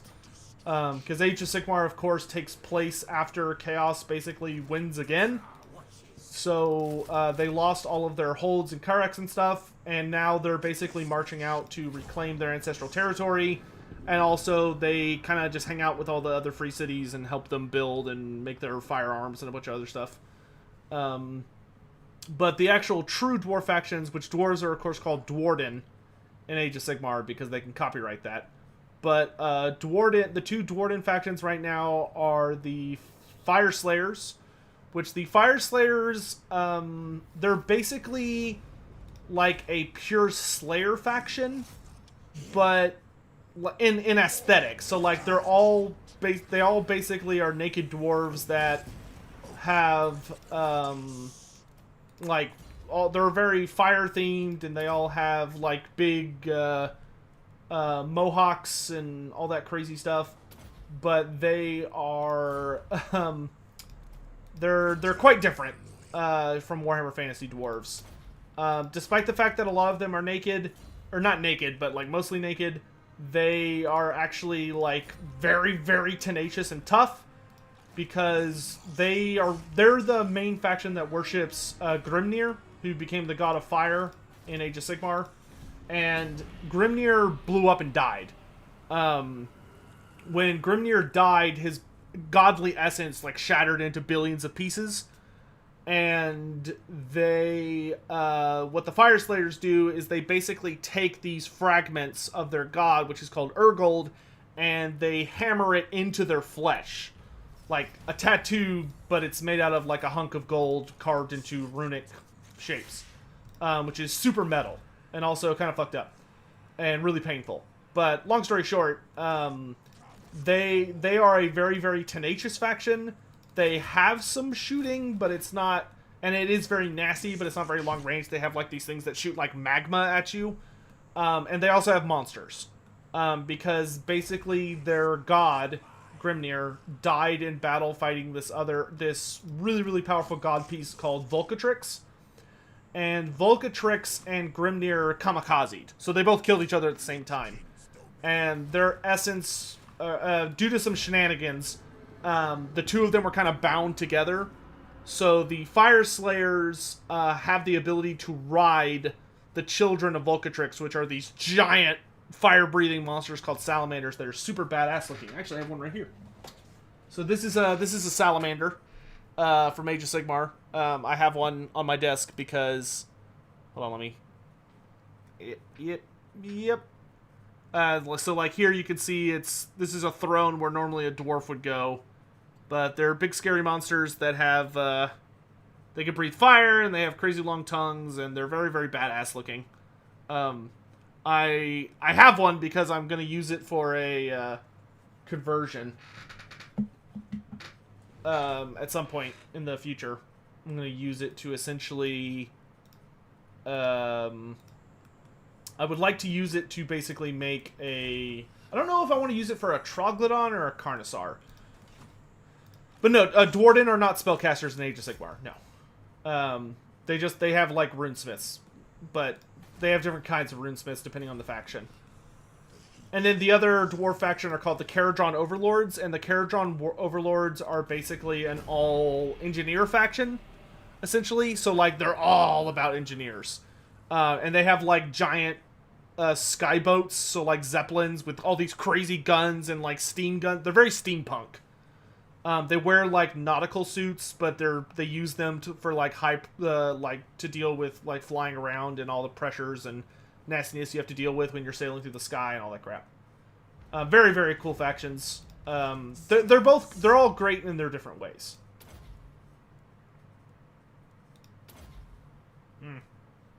Yeah.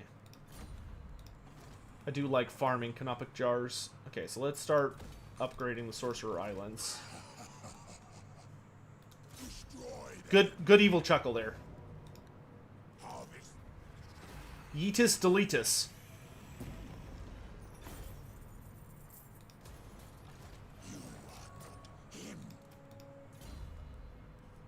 Give me that right hand of Nagash. Ooh, such a good upgrade. And then give me martial prowess. As loyal as I.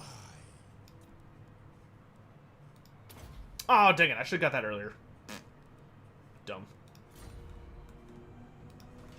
So let me hire a lord and not get the one thing I have access to that allows me to upgrade lords. Ah, finally, we're here.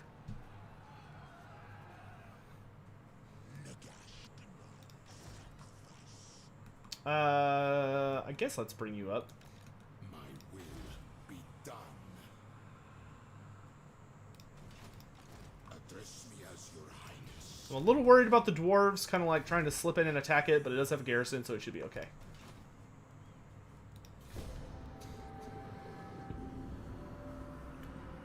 Are the overlords more advanced than the Skaven? No. They're just different.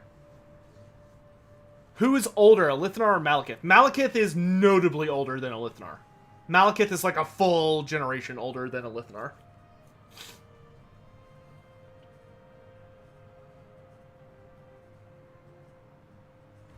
I thought everything gets borked in the end times and that's the end. No, I mean everything does get borked in the end times, but that is not the end. It's merely another beginning. Everything gets borked, but it's literally like a star-going supernova.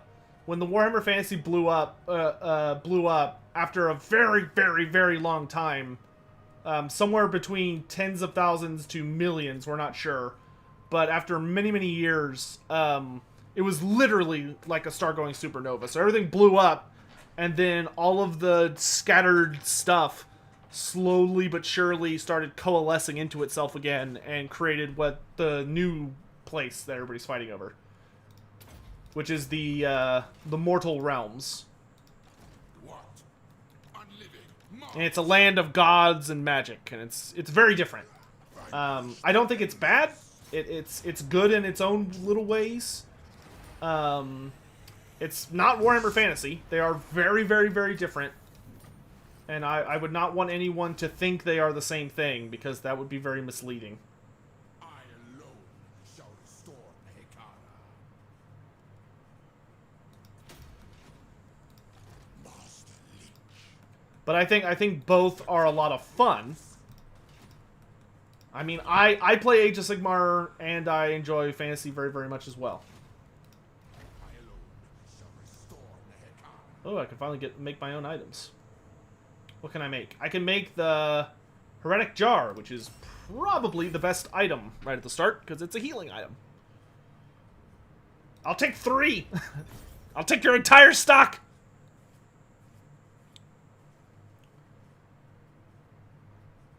Oh, I can only make 2. Okay.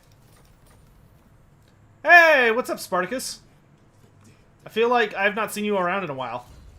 How you doing, my dude?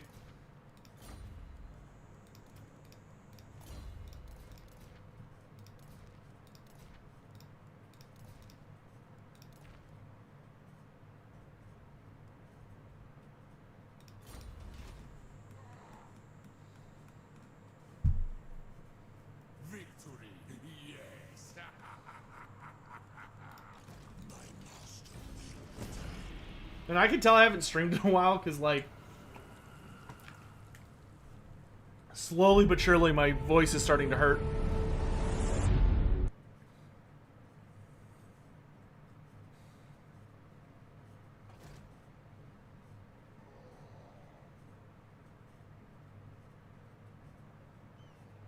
Hey, Tanome, if I said that right. I appreciate that, and that's kind of the goal, my dude. I try and be a place where people can come and not only have a good time, but if you want to learn anything about Warhammer Fantasy, then this is the place for you. My dynasty. Okay, yeah, you can defend there. I'm gonna march south. Yeah, just all the things. In fact, let's go ahead and combine some units, because I don't really care if we lose some. Because it'll be faster to just recruit new guys. Okay, that guy we can afford to heal up, but... There you go. Oh wait, can't I make a Necrotect? I absolutely can. Oh, I could get a Sphinx Carver. Oh, or I could get a new Shabati Carver. Ah, both those are really good. I think I'll take the Shabati Carver, though. You're able to get more effective use out of him faster.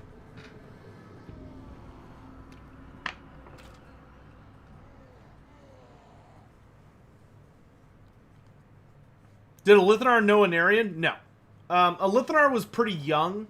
Elithanar was notably young when the Sundering happened. And the Sundering happened a very long time after Anarian's death. Will we ever find out what's in the Lore Master's library? In the Monstrous Arcanum series? Yes, you will find out what's in the library. Because he told you very specifically to stay out of it. But if there's one thing I know about most human beings, it's that if they're explicitly told to stay out of something, they're going to go find... They're just going to stick their face in it. Okay, we should be able to just win this. Yeah! Give me that endless march. Ooh, Ogre Blade. That'll go lovely on my Tomb Prince.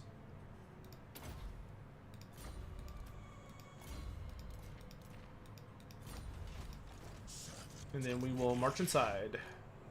Get on my land, dwarfs! You're not welcome here.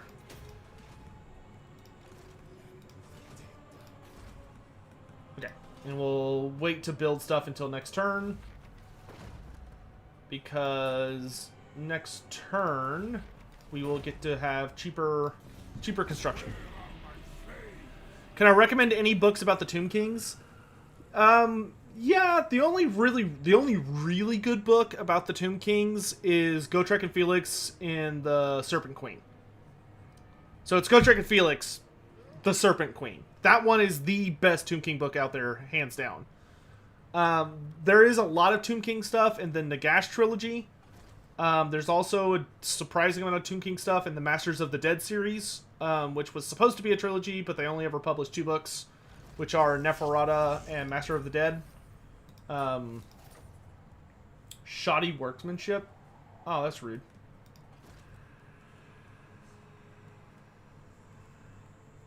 Yeah, give me those Ushapti. That way I can go spank those little dwarves hiding in their holes.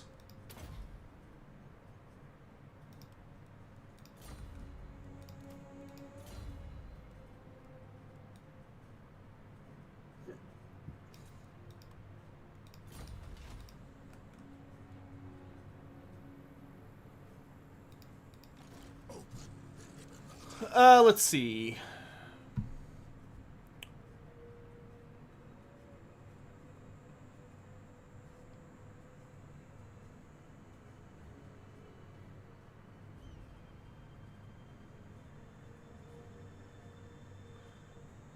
I ended up coming up with the idea of using a lord and a free hero I got to act as my capital region sort of security force, and that seems to be working so far. Yeah.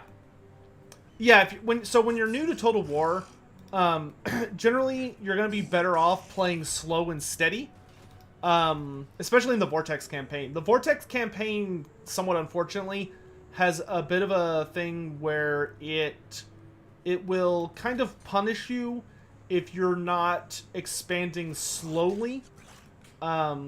Generally, the game... What you want to do is you want to expand within limits. So instead of just, like, charging out and taking territory, you want to charge out and capture something, and then, like, build up that settlement until you can at least get,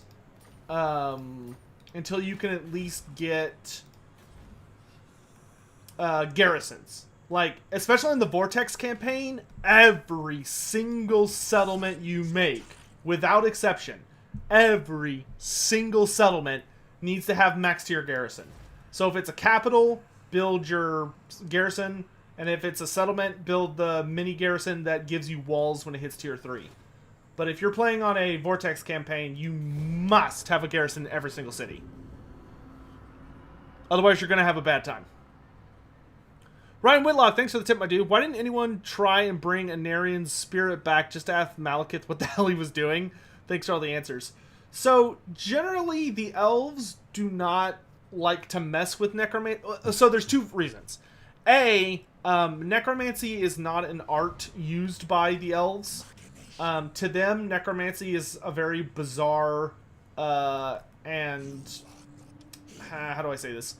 It's a very bizarre and not necessarily foreign, but to they are such a long-lived species that to them the idea of further extending life seems super pointless, and controlling the dead for them is not worth the detriment that necromancy will put on your body.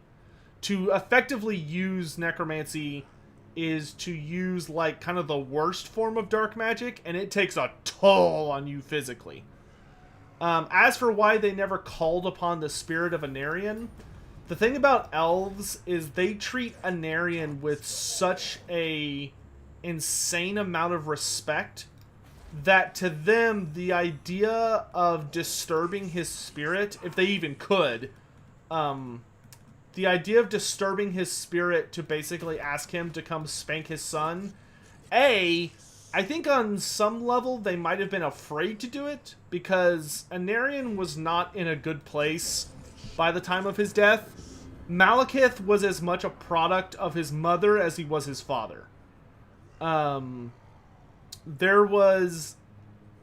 Anarian's spirit, because of the Sword of Cain, had become very twisted, and he was not a good guy by the time he died.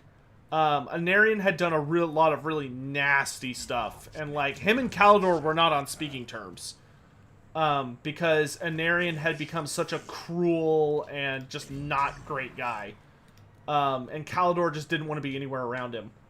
But eventually, like when push came to shove, and like the world and Calidor enacted the ritual and called Anarian essentially, and was like, "Hey, dude, if you don't come help me, we're all gonna die. And if we all die, I have literally started the final gambit, and it's all or nothing. Like, I am going for the Hail Mary with or without you." And so Anarian basically kind of got his back up against a wall, and in the final moments chose to help Calidor rather than not help him. But him and Calidor were not friends by that point. So I don't think the elves would have wanted to call him, because I don't think they would have felt super confident on what he would have said. And the other thing is that to the elves, Anarian had given everything. Like, Anarian literally gave all that he had, and then some, to his people. And so for them, I'm sure the idea of, like, calling up his spirit from death and asking him to do something further would have been sacrilege of the highest order. Like, that would have been... That would not have been viewed well by even the most desperate of their kind. Yeah, that would not have gone over well.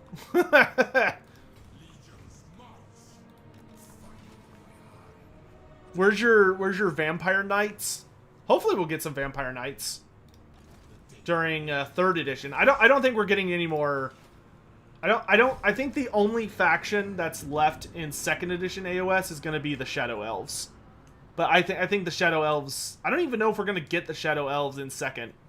I think the Shadow Elves might be the last, or might be like the starter race for 3rd. Be careful who you summon. Invoke me, and there will be consequences. Ah, no, it's too late for you dwarfs. You declared war on me, so gonna get slapped now. Let's see. The Lich King's domain. Chaos gods are more of a natural evil. This is mine. Warhammer gods don't really have the free will to be considered evil, seeing as they're formed from belief and emotion. So, okay. So, a couple things I see going on Twitch chat that I'll do some clarifications on. First big thing is that there are substantial differences between the Warhammer Fantasy gods and the 40k gods. They don't function along the same. They don't have the same rules. They don't play by the same rules, and they do not have the same interactions among themselves. So, like in 40k, the Chaos gods are much more of a. The Chaos gods are not. How do I say this? In 40k, I would. Oh wait. Okay, no, I have my Shopti. Awesome. The Chaos gods are, I would say, more complicated in 40k than their fantasy counterparts. The gods in 40k are much more. It's like there's questions in the 40k universe of could emotions exist that the Chaos gods didn't. Like they're kind of there's this weird interweaving between the 40k gods and like the natural order of the universe. In fantasy, that's not the case. In fantasy, like the Chaos gods, the Dark gods, they are a perversion. They are not a natural creation of the universe. They are an accident. They are an invasion of something completely unwholesome and bad. They're bad. Period. End of story. There is no goodness to the Chaos gods. They are evil. Period. End of story. The other gods of Warhammer Fantasy, depending on the god in question, start to basically become more or less complicated depending on the situation. For the Warhammer Fantasy gods, all of the gods of Warhammer Fantasy are entities that are essentially born of the consciousness, will, and or emotion of mortal beings. So, for instance, the gods of Warhammer Fantasy are all not necessarily emotions. Some of them are simply ideas that are worshipped by so many people that eventually a entity is born of that worship, and it basically feeds on their worship until it becomes a god. And once it becomes a god, it gains sentience. It gains the ability to make its own decisions, to manipulate the world, and its power is derived pretty much by how many worshippers it has. So, like, obviously the god Tal, Tal being a god of nature in the Empire, he was not born from the dreams or emotions of humans. He was born from humans worshipping nature and making offerings and sacrifices to a nature god because that's how they interpreted the world around them. Most, if not all, of the Warhammer human gods are ideas. They are concepts that were worshipped to the point that they became sentient and began to have an actual impact on the world around them. They're not emotions. Whereas the dark gods, all of the dark gods are emotions. You know, Khorne is rage, Tzeentch is hope, Nurgle is despair, and Slaanesh is a little more complicated, but Slaanesh is, lust and pain, and civilization.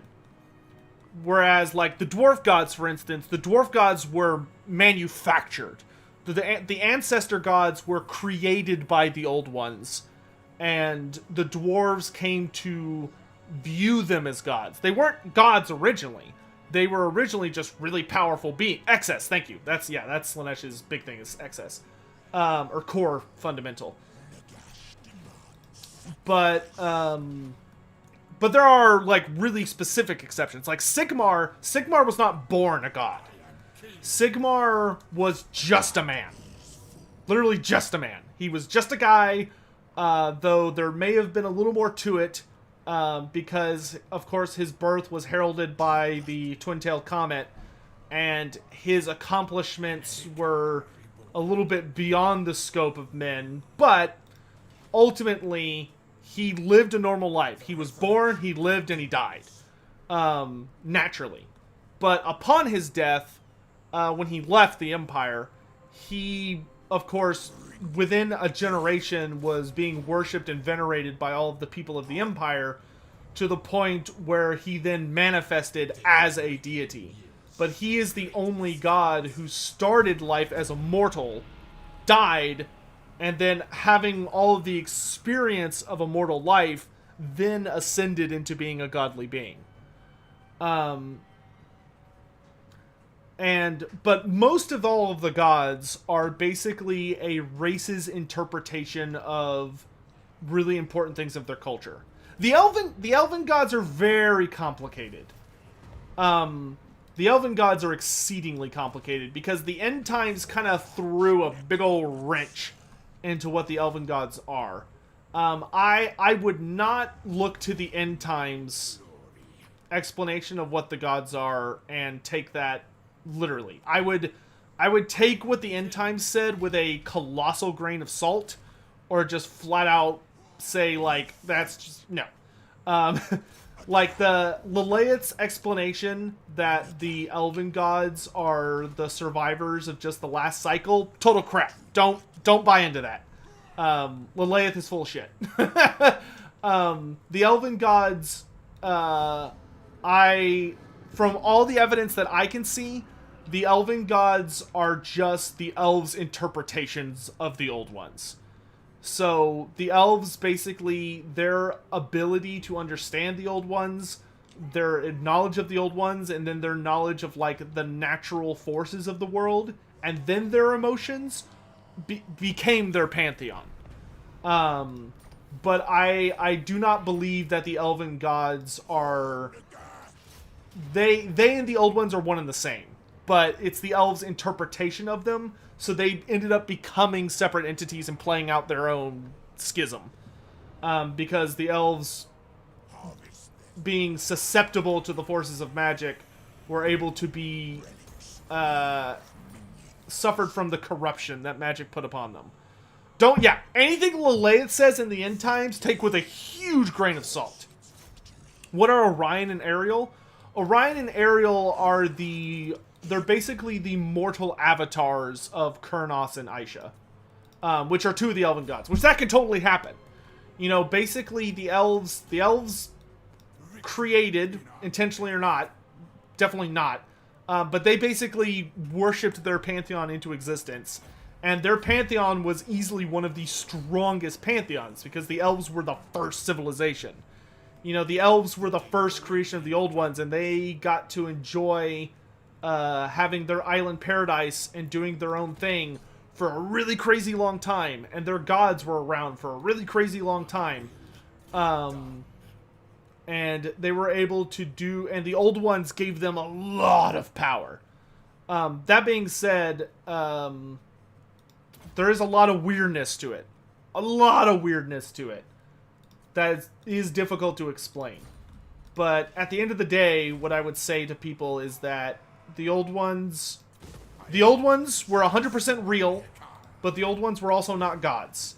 They are worshipped by the Lizardmen as gods, but that's because the lizardmen did not understand. But the Slann do not worship them because the Slann, well, most of the Slann for the most part understand that the old ones were not gods. They were just such advanced creatures that they basically got to the point where the only way to understand them is as gods. But most of the old ones, the only true god of the lizardmen is Sotek. But the lizardmen have worshipped all the old ones as gods, so now they have basically become gods. Sotek is like a crazy thing. Sotek is probably is the craziest god in Warhammer Fantasy. Because the lizardmen should not have the ability to manifest their own god. They should not. But Sotek exists. And Sotek from what we can tell is a god created in essentially the traditional fashion. Which means that either A, the lizardmen, despite the fact that they're not really supposed to be able to, due to the imperfections in their creation, were able to manifest the ability to create a god and emotions and all that stuff, which seems to actually be the case. Or, he was a Hail Mary pass by the old ones that took thousands and thousands and thousands of years to finally show up. Hard to say. Who's the oldest living elf to make it to the end times? Probably Morathy. Morathy is either the oldest elf or she's very, very close to being the oldest elf. I should probably actually be like fighting battle, shouldn't I? Sorry, we'll fight the next we'll fight the next few. I'm just kind of talking. Give me that flying chariot.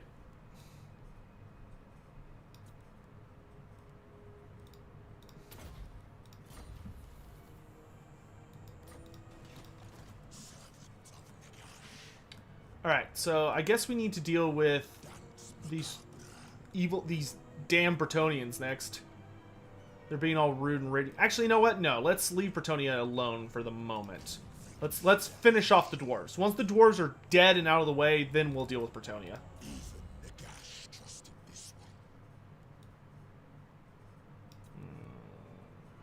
I kind of want Arkhan to be the main wizard for this army. So I think we're just gonna make you our Genopic Jar dude. Or I guess we'll move him into the Tomb King's army. That would make more sense, wouldn't it? Now that Arkhan can actually like resurrect people. Because he has the proper buffs. Okay. Things are slowly but surely looking better.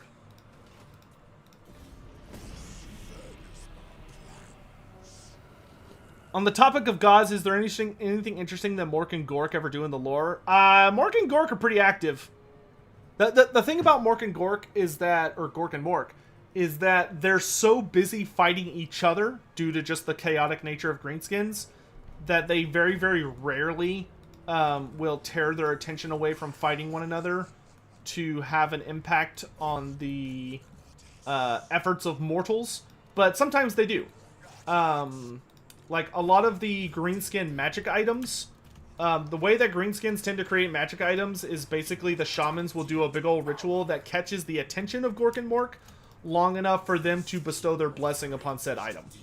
That's generally what happens. So, you know, you'll go from just having a... So, like, Skarsnik's weapon was originally a dwarf rune lord's rune staff. It was a dwarven rune staff that a really, really powerful rune lord had, and then Skarsnik's shaman, who is a really, really powerful shaman, whose name I'm forgetting all of a sudden, but Skarsnik's personal shaman cast like a super big ritual, and Gork and Mork turned it into Skarsnik's Prada. Duffskull, yes, thank you. His Night Goblin Shaman Duffskull, which he should start his campaign with. Arkhan the Black. It makes me so irritated that a lot of the specialty heroes that should be in the game just aren't. I would absolutely love for like when you play Skarsnik's campaign, he should just start with Duff Skull as his shaman, and Duff Skull should just be a Night Goblin shaman that has like a unique trait. He doesn't need to have a unique model or anything super crazy. He should just have something kind of cool. See if I can lure these dwarves into a trap. Arise, legions, from the sands.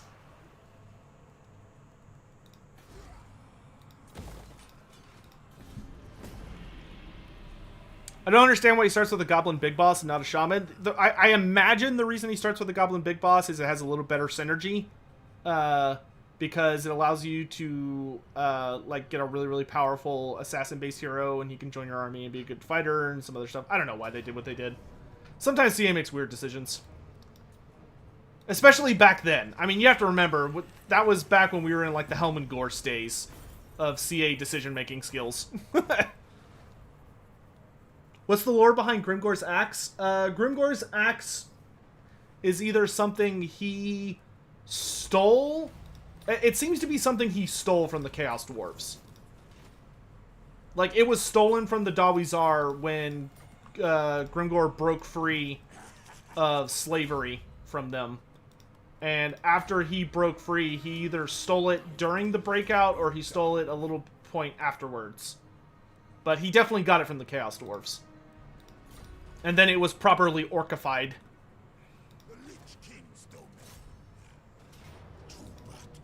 Yeah, you're doughy. Your days are over, dwarf! Give me those gems. Your mining colony is mine now. Give me that ancient tyrant. And let's go for Soul Blight.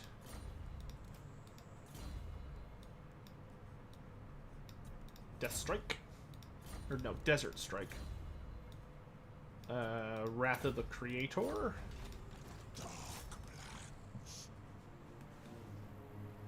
So the Chaos Dwarves are not in this game? Not yet. The Chaos Dwarves will be in Game 3. Well, technically there are Chaos Dwarves in this game, though. If you play as Warriors of Chaos, the Hell Cannon crew are Chaos Dwarves.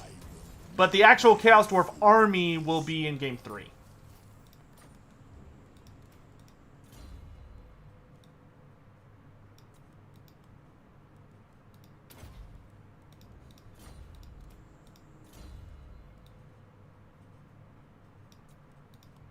Oh, so now that I have all of your opinion, all of your attention, chat, I would like to ask you a question, since you're all here and we're all having a good time.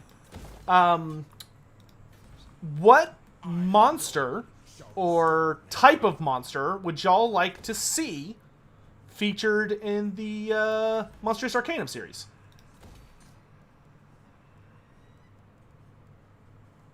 Let me know, and maybe it'll show up in one of the Week 2 episodes.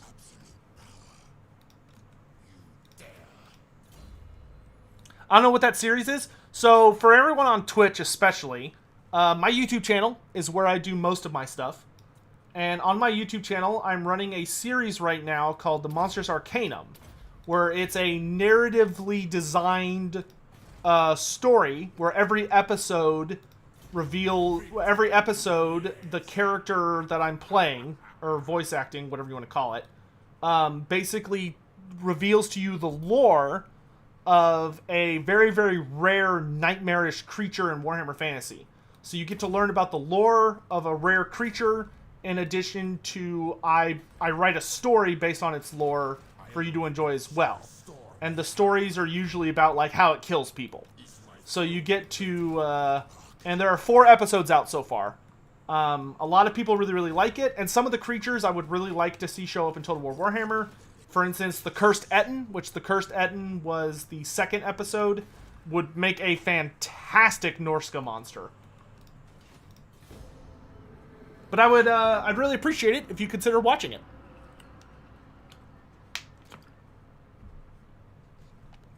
Let's see what chat's saying.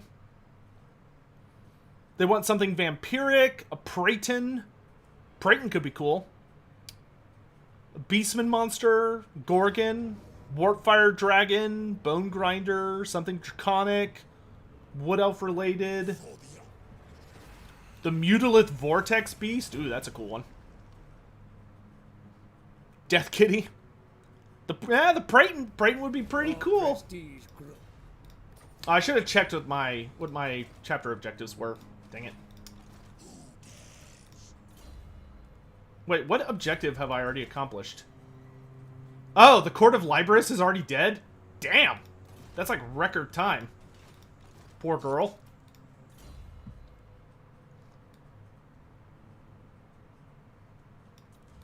Oh, give me that purple sun. Oh, baby. Now that's pod racing. Jabberslythe? That's another good one.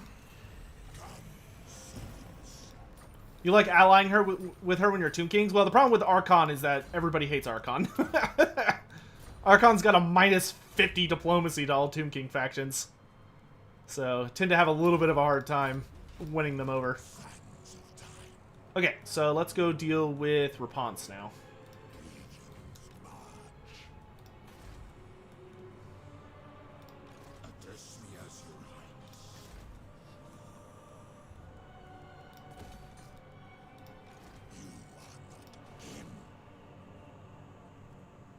Oh, you know what? While I'm sitting here, send you to my tower.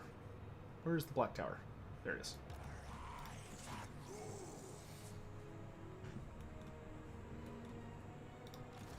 The cringiest Star Wars line out there?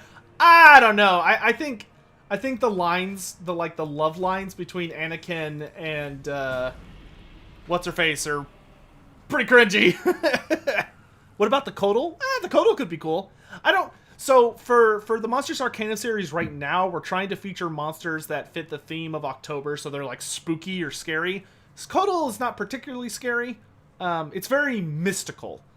We'll definitely, and I will say, I will definitely continue the series post-October, but the current storyline runs through the end of October.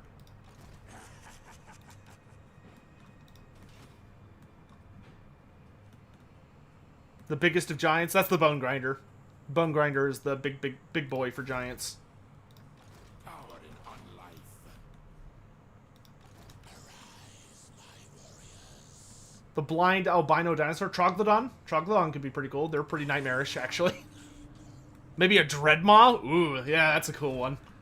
I do like Dreadmaws.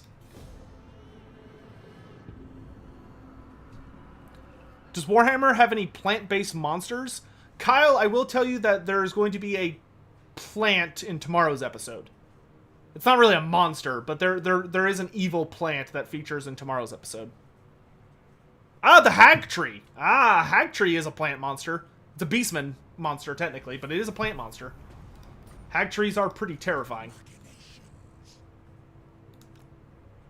How are they going to put a Bone Grinder into the game? I have no idea, to be honest. Like, the giant is already so big in Total War Warhammer, I don't know how you'd put a Bone Grinder in, considering, like, how hysterically large Bone Grinders are. What? Like, they're almost painfully big. Pygmies? No. No, no, no, no, no, no, no, no. No, no, no, no, no, no. Thank you, but no. No Pygmies. No Pygmies. Gonna go ahead and axe that. Are there any dwarf holds on the east side of the World's Edge Mountains? Yes. Toad dragons? Ah, that'd be a good one. Would I want an end times type campaign in Total War Warhammer 3? Scout T, I want Total War Warhammer 3 to be the end times. I want the entire game to be themed around the end times. But let the players, us, decide how it ends. Enter the fray or wait for a sign. I'll enter the fray. Growth. Got plus 20 research rate. Oh, baby. And I can now get the... Oh, I can get the Tomb Blade!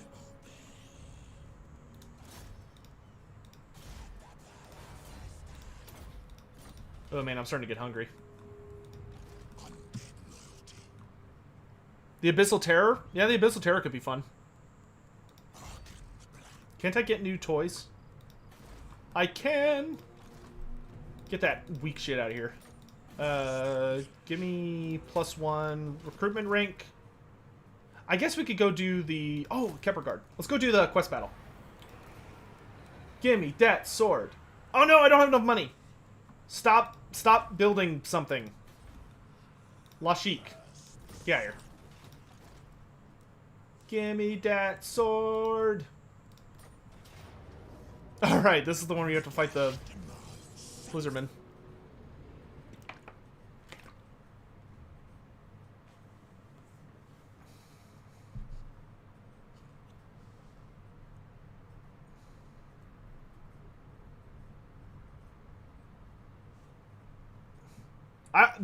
I remember when they first released this, I found this story genuinely fascinating because it was like the Lizardman dabbling with necromancy, which was such a cool storyline. I was kind of bummed you're playing Arkhan, so you stopped the Lizardman. I would have been happy to play the Lizardman and be like, oh yes, resurrect Alcadazar. Speech time. Come, loyal fools. Today we do Nagash's work. This pathetic rabble of reptiles presume to master the arts of resurrection. Their pitiful knowledge of such matters will die with them, here before the statues of the gods. Slay them all. Bring me Alcadazar's remains. My tomb blade will burn with the light of Nagash. Alright. Hey, Thief, thanks so much for the tip, my dude. Is there anything on theme from Lusher of the Southlands? What do you mean, anything on theme? Oh, for the series? Oh yeah, there will definitely be a Lizardman monster.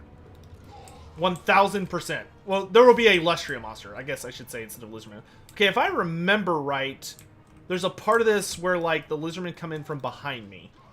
So I'm gonna make sure that my entire army moves.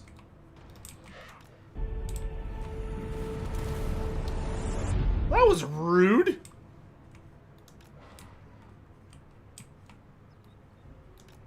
I'm not gonna say what I picked. I'm not gonna say what I picked because I think the surprise is part of the fun.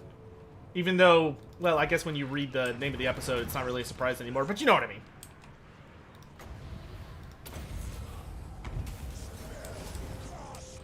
Time to kill a Slan.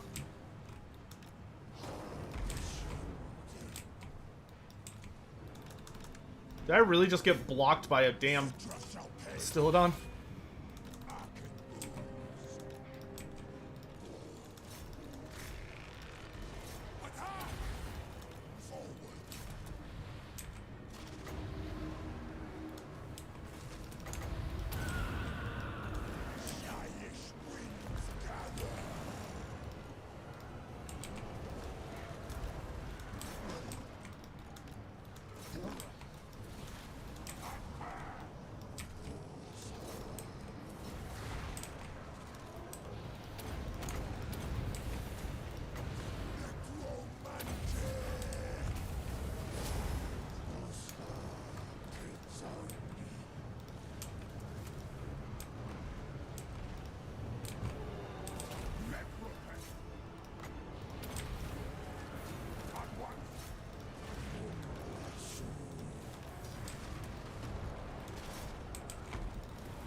Ah, they're too close. Move that dead butt.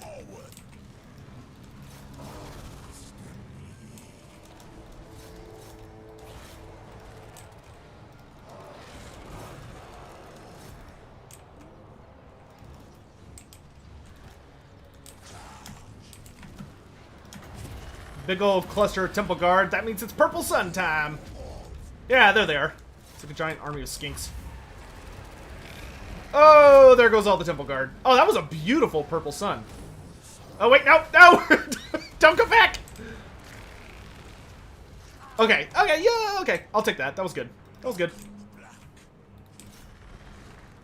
Okay, Spear Boys. Let's get you over here.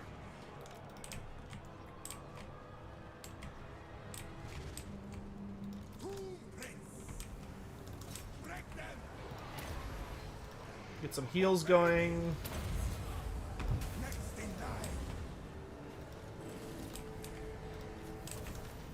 Send the carrion in. Kepperguard, let's send you over here. Archers, let's move here. Ushabti, let's go over here. You go here. Let's drop a restoration on the really wounded ones. Tomb Scorpion, go over that way. Okay, I shouldn't need to chase him down. Just let's send the archers after that. Pterodon's my favorite.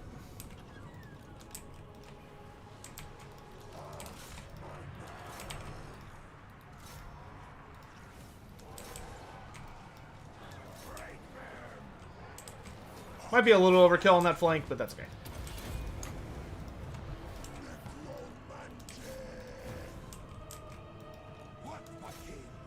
Oh, that's a Scarvet, or an Old Blood. Okay.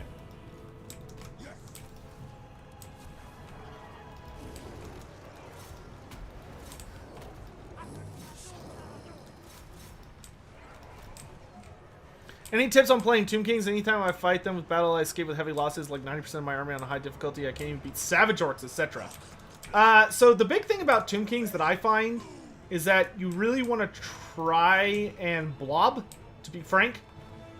Tomb Kings are, especially if you're playing with like Cetra, you have a lot of really powerful buff spells that you really need to make use of at strategic moments. So like right now I have Arkhan in this army, so I don't really have a good way to show it. But the big thing for Tomb Kings, in my experience, is trying to lure your opponent into a bad match, and then take advantage of that to then beat them. Because you have spells like, okay, your opponent's throwing a monster at you, well then have your unit of Tomb Guard or Cetra or whatever it is you're going to use, but you have your big bad boy ready to fight them. And when they get close, or when they've engaged, you overcast your basic spell. I'll show you here on the Tomb Priest in a moment. What kind of monster units would Cathay have? The creatures that I know for a fact Cathay has. So we know that Cathay has giant stone... They have a lot of constructs. So they have, for instance, we know they have like giant stone dogs, or at least the people that were fighting them interpreted them as dogs. They might be like giant stone lions. They also have, apparently they have a lot of crow themes or raven themes. But they, in the Tarmakon book, when they show up with like their big scary constructs, the ones that they're using appear to be giant raven men, if I remember right. So they like have so like there's some kind of hybrid of man and raven, or some kind of bird. I think it was a raven. But Cathay also, the most famous Cathay unit is easily the Celestial Dragon Monks. So the Celestial Dragon Monks are humans that have learned some kind of mystical fighting style that allows them to be like insanely deadly, despite them fighting with unarmed combat. Like they are such a big deal in the lore that we even know where their monastery is. So like Tengu, yeah, I guess Tengu would be the right word, or right creature. There is more lore on Cathay than I think some people think. We also know they have, like, terracotta soldiers. Yeah, give me those sepulchral stalkers. I actually much prefer sepulchral stalkers in place of horseman archers. Oh, yes, Nehekara horsemen. Eyes of the desert. Trying to think what else. I mean, Cathay also have they have like cannons. They have a lot of black powder stuff. Will I do a lore video for the Inevitable City? One day. I can't say when, because I have no idea, but one day. Cathay is awesome. I would love to see playable Cathay. Nippon is also super cool. Nippon have samurai and ninjas. And their samurai are supposed to be very, very powerful. And they also have really, really exotic monsters based on, like, Oni. And, Cathay also, of course, has the Celestial Dragon Emperor. The immortal Celestial Dragon Emperor. Who is supposedly a dragon that can take the form of a man. But they have their, like, Eastern-type dragons, so they're much more, like, serpentine in design. And can use magic and a bunch of other crazy stuff. Will I ever do Age of Sigmar lore? I already have. If you look on my channel, you can find some Age of Sigmar stuff. Oh, right, so how to play Tomb Kings? How to play Tomb Kings, use their lore effectively. So, like, this spell, Jazov's Incantation of Cursed Blades, probably going to be your best friend.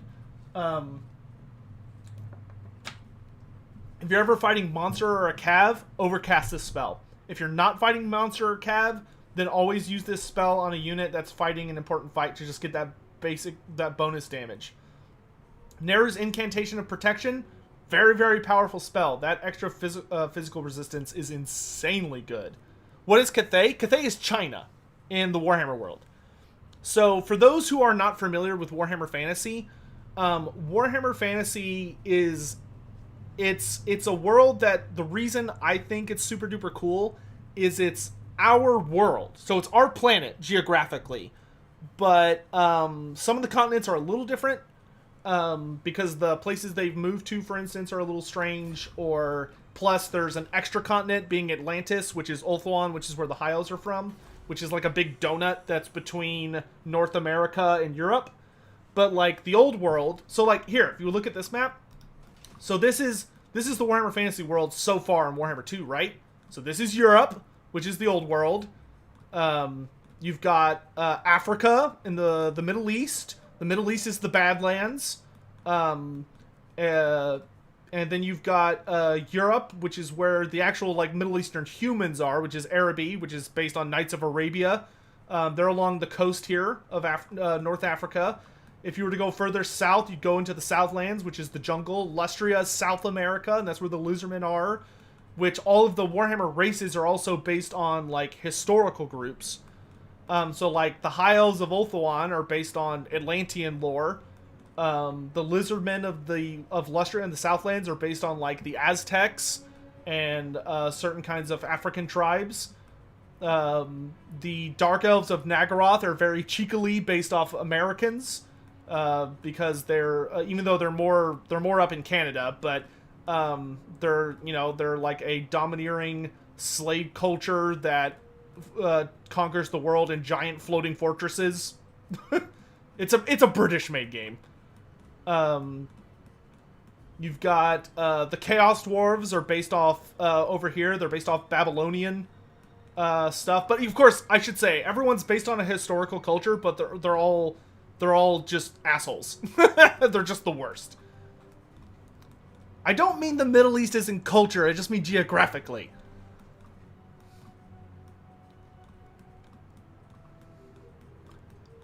But like the Empire is based on the Holy Roman Empire. So it's like a complete mess.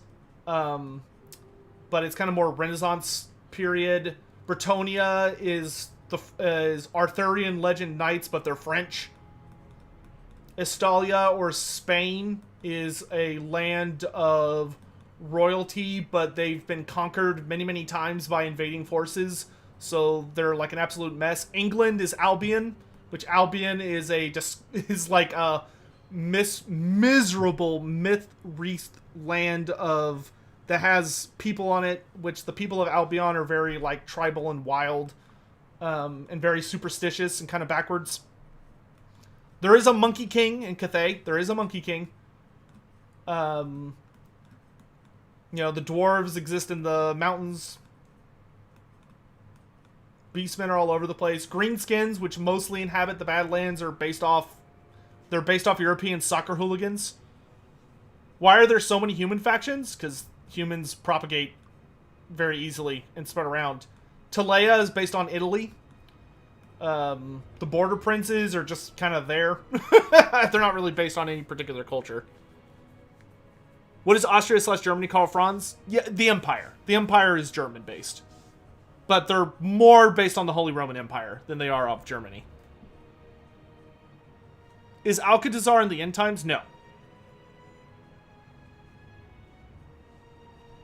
Alcatazar never... Alcatazar did not come back as a Tomb King. He didn't have the burial rites performed on him that would have been needed for him to come back as a Tomb King. And he was also technically alive still when the ritual that woke up the Tomb Kings went off. Because he's the one that interrupted it and killed Nagash. So Alcatazar, when Alcatazar died, he was dead. The end. The border princes of the Balkans? I'll take your word for it.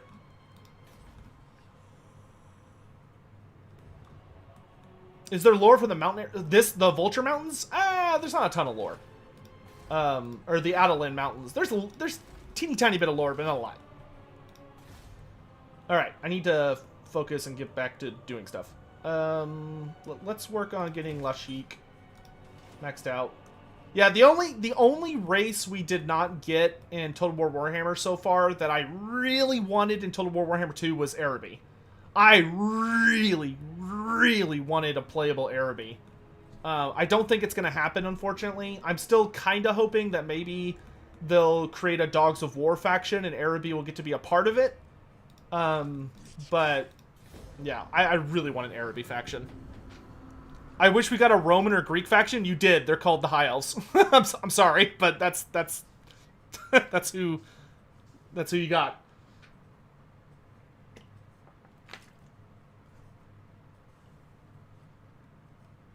Technically, you could get a Roman faction a little bit in the Dogs of War if we ever got the Dogs of War, because Talea is very Romanish. They're kind of caught between Italy and Rome. Like, the capital of Talea is Remus. Then why did you fight a battle for his remains? Because those are his remains. He's dead. The remains of Alcatazar are considered important because technically his soul would be bound, or you could mess with his soul.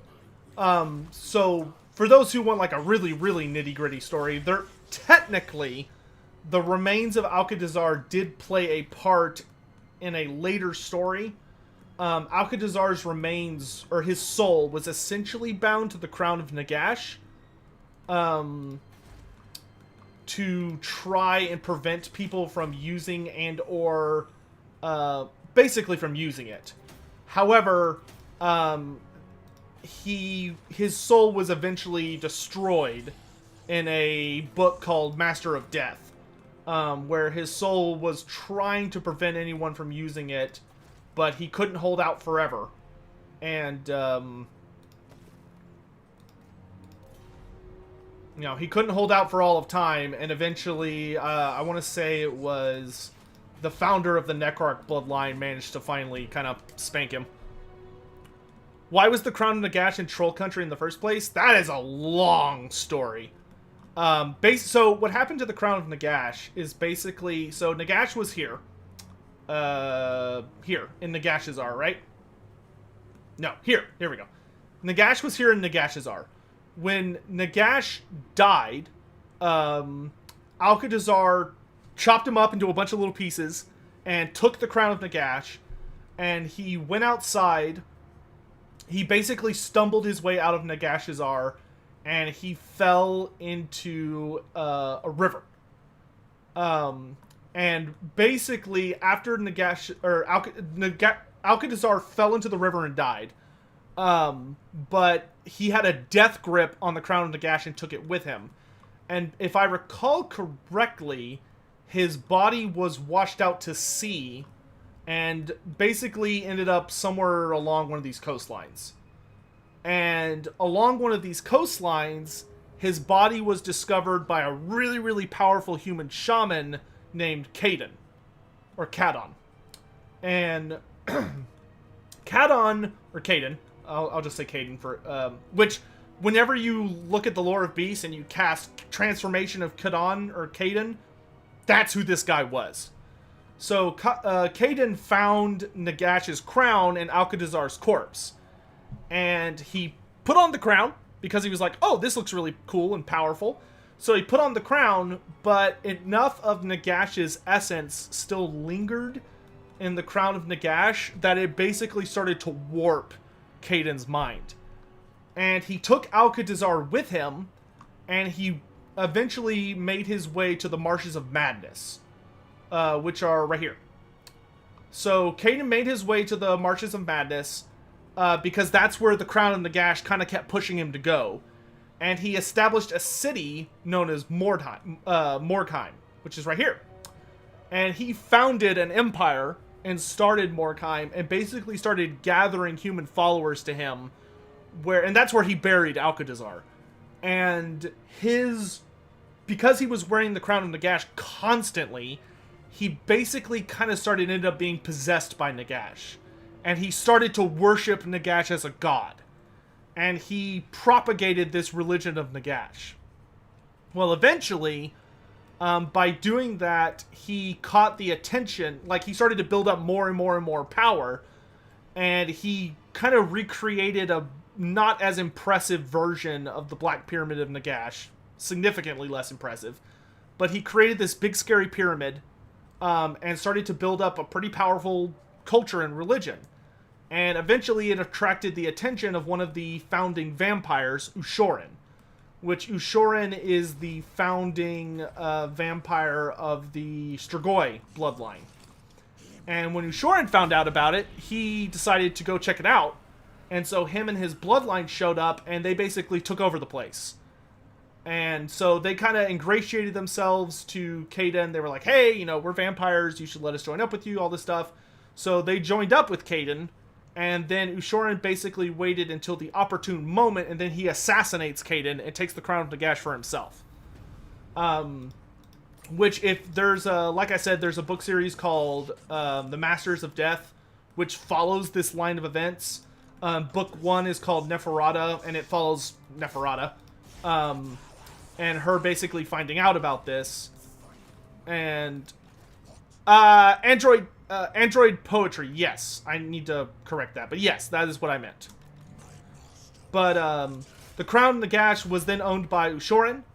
And Ushoran at that point basically... he wasn't able to put on the crown for a while because of the soul of Alcatazar. But eventually, with the help of Neferata, with all of the original vampires, except for Vlad, the other 4 big original guys all showed up and basically participated in that new empire, the empire of the Strigoi, where the vampires were worshipped as gods and treated as royalty, and the Strigos were the humans that worshipped them, and Ushoran was king. And Ushoran really, really liked being king, but eventually he got too big for his britches, and he put on the crown of Nagash because he wanted more power. And when he put on the crown of Nagash, he went crazy, because Nagash started taking over his mind. Not a good idea. And at that point, Neferata finally, got the hell out of Dodge, because she did not want to be enslaved to Nagash's will like she already had been once. She considered that a really, really bad time. And all the vampires kind of ended up fleeing. And Ushoran ruled there for a while until he got killed. There was a massive Waaagh. Such a colossal Waaagh that it was one of the biggest ever seen. It was ridiculous how big this Waaagh was. But a shit ton of savage orcs that had been pushed out by the Empire of Morkheim. Basically, Neferata did what she could to stir the Greenskins up, and it didn't help that the Greenskins were also being bolstered by a bunch of Greenskins that had just busted out of Zarnagrund, which is the Chaos Orc capital. They had a big slave rebellion, and they kicked out all the Black Orcs, which they had created, but the Black Orcs turned out to be really bad slaves. Actually, wait, no, that's not correct. That's different. but there was a lot of shit that happened, and this big Savage Orc army invades the Empire of Strigoi, and they kill Ushorin. Ushorin dies during the siege of Morkheim. He gets killed, and when he dies, one of the people in his empire grabs the crown of Nagash, and they run for their life. So this necromancer takes the crown of Nagash, and he runs away to the north. He flees to the north to get away from the Greenskins and to get away from anyone that might pursue him. And he ends up in the Empire during the baby days of the Empire. And he proceeds to hang around there and be a general pain in the ass until one day, because he's wearing the crown of Nagash, which you should not do, the crown of Nagash makes him go crazy, just like it does everybody. And so by going crazy because of the crown of Nagash, in his insanity, he ends up attracting the attention of the local guy in charge, who has recently become emperor, named Sigmar Heldenhammer. So Sigmar Heldenhammer goes to confront this necromancer, and they fight, and Sigmar kills him. And after Sigmar kills him, during the fight, one of Sigmar's very, very good friends was mortally wounded, and in desperation, Sigmar puts on the crown of Nagash. And it turns out the crown of Nagash is so powerful and so potent that it gives Sigmar, who is not a wizard, the ability to use magic. So Sigmar, now wielding magic, heals his friend and saves his life. And Sigmar's like, hey, this crown is kind of cool. So Sigmar starts wearing the crown of Nagash. And as the story goes, you know, don't do that. Basically, it starts to corrupt Sigmar, and it starts to turn him slowly but surely into a complete asshole. But, luckily for Sigmar, unlike a lot of the other people in these stories, Sigmar actually had, like, friends and family, and, like, people who cared more about telling him to stop being an asshole, and were actually willing to fight against him from becoming a tyrant, than people who were just yes men. So Sigmar ends up finally shaking free of the... Yes, you can read about it in the Legend of Sigmar's Omnibus. It's the final book. Sigmar finally shakes free of the crown's control, and when he gets free of the crown's control, he's like, okay, yeah, we need to bury this thing. And so they bury it in a crypt, but then they find out that Nagash has returned from the dead, and he starts invading Sigmar's domain, because he's like, hey, give me my hat. And Sigmar tells him no. So Sigmar and Nagash have their very, very big epic battle, where Sigmar wears the crown of Nagash because it allows him to have enough, essentially, magic ability that he can, excuse me. I'm not used to talking so much in a single sitting. It allows him to with wearing the crown of Nagash, it allows him to not just get insta-gibbed by Nagash's magic. They have their big epic fight. Sigmar wins. He kills Nagash. And at that point, they seal away the crown. But many, many, many years later, the crown gets... If I recall correctly, the crown was stolen or was, like, lost in transit to a place where it was supposed to be sealed away. But the Crown of Sorcery, as it's known by that point, gets lost. And a civilization ends up, or a group of not great humans, creatures, bad, like chaos-type people, get their hands on it, and they secret it away to their hidden culture, their hidden city, beneath Troll Country. And they all die out because by trying to use the Crown of Sorcery, it manipulates them, and it ends up causing... I believe they end up getting invaded by a Chaos army, or they accidentally, like, summon demons or something, and they all get killed. And then the Crown of Sorcery proceeds to just sit there for many, many, many years. Until one day, a big Chaos invasion comes stomping through Troll Country, and a greenskin named Azhag and his tribe don't want to get killed by the Chaos Boys, so they run into these crazy labyrinth tunnels beneath Troll Country, and following those tunnels, Azhag ends up in a very strange and bizarre city, where, being the boss, he finds a new boss hat. And Azhag puts it on, and he becomes the Azhag we all know and love. Oh, that was... Oh, dang it. I didn't realize that was all of Rapunzel's faction. I would not have killed her off quite so quickly. And that is how Nagash's crown ends up in Troll Country. And then Azhag wears it and becomes one of the most terrifying greenskins to ever live. And he invades the Empire. At which point he proceeds to be absolutely kicking ass and taking names until he gets in an argument with Nagash. Well, Nagash's crown. While fighting the Grand Master of the Knights Panther. And the Grand Master of the Knights Panther manages to decapitate Azhag while he's too busy arguing with himself.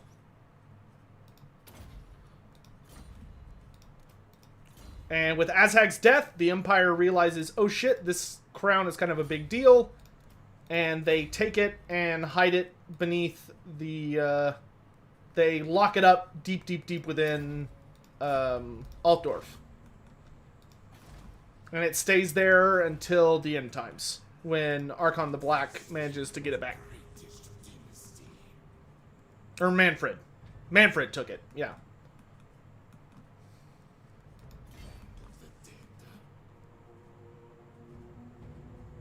I dare to move.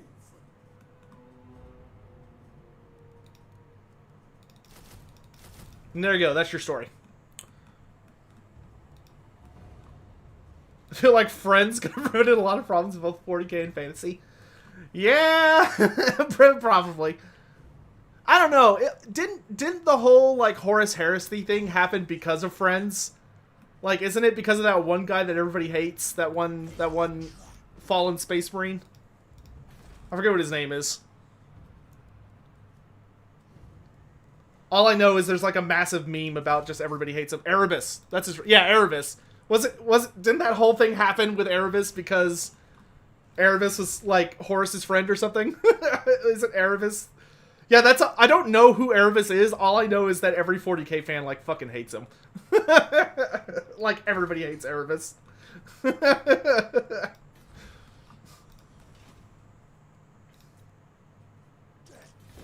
I feel like I see that every time there's any kind of like Space Marine lore kind of thing. Is you just get a bunch of people, like, you'll have a bunch of people talking, and they'll be like, yeah, like, so-and-so, like, this demon's nasty, or this Necron, or the Tyranids, or whatever, and then someone will just be like, yeah, but fuck Erebus, and everybody's like, yeah, fuck Erebus, like, everybody. Which I always found that super funny. That seems to be, like, one of the most agreed-upon pieces of, Warhammer 40k community is fuck Erebus, which I think is just delightful. Oh my gosh, so many Bretonnians. Let's see if we can catch them in an ambush. Come play with me, Bretonnia.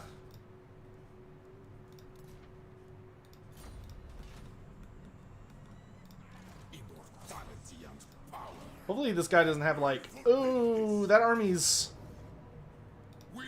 kind of spook. Yeah, I think we'll fight him from the safety of my home. Address me as your highness.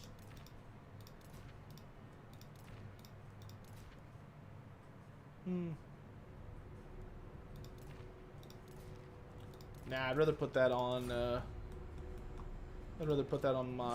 this guy. Luke, thanks, my dude. Really glad to hear that. Yeah, if you haven't already, I'd really appreciate y'all checking out the Monstrous Arcanum series running on the channel.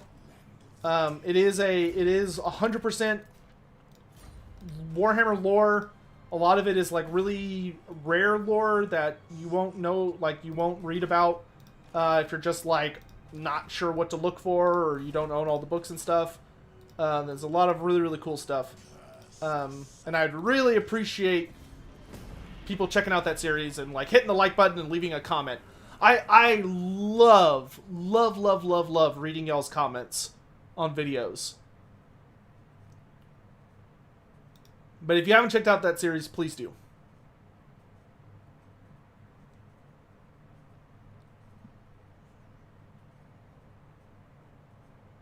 I think probably my biggest regret of 2020 and 2019, to be honest, is that I let myself get into like a big slump for a long time, and because of that, I think a lot of my subscribers are not in the know anymore about like what's going on the channel, and I am intending to rectify that.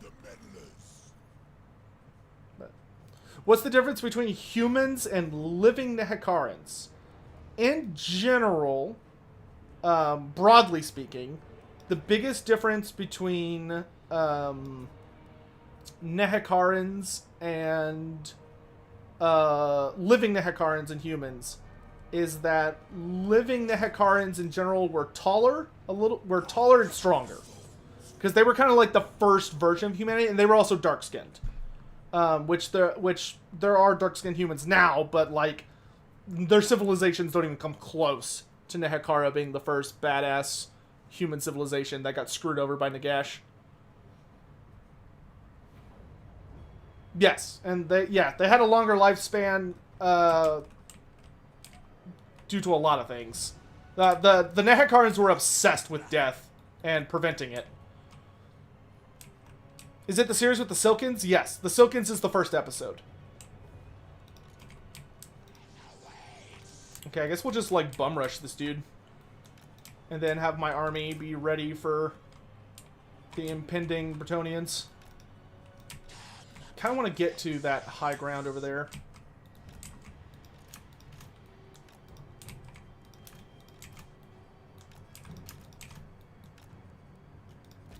Not a bad comp, considering I'm kind of just, like, grabbing whatever's decent at the time.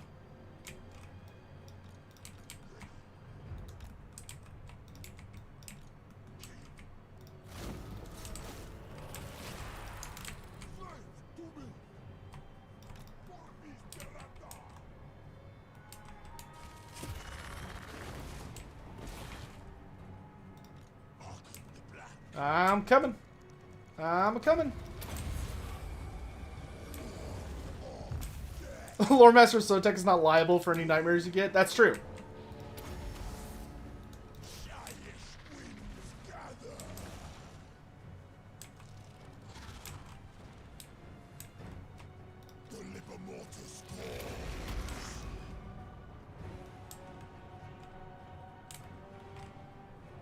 It's a wonderful, spooky series for you to get your Halloween kicks. It's a lot of fun. More Spirit Leech! Infinite Spirit Leech!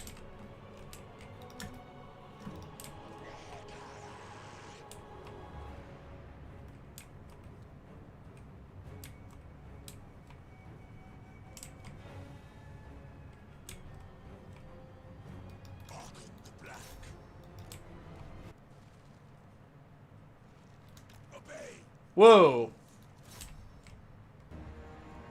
What the hell? Did y'all hear that? The music just, like... The music just stopped. That was kind of weird. I didn't like that.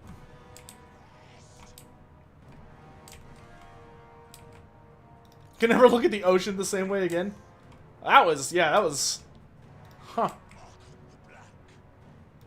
Does that normally happen? Is like one of the audio files jacked up? Oh, dude, he wants to fight. Let's go, dude. Get him, stalkers. Ooh, he's got Grail Knights.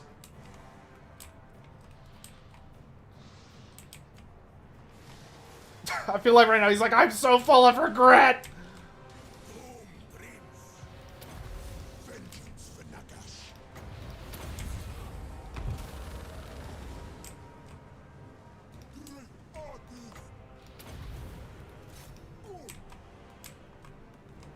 This was a mistake!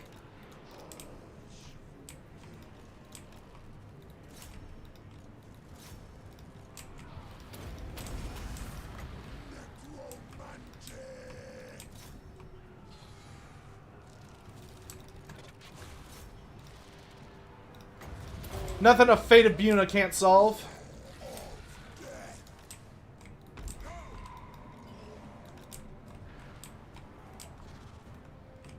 Fate of Buna has to be like one of the best fuck you spells in the game. It's like, oh, you're an elite unit? Yeah, get stuffed. Right, positions, everyone, positions.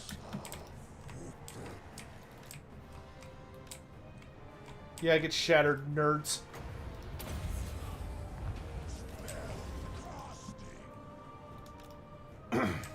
Oh, he's got more Grail Knights. Knights of the Realm. Yeah.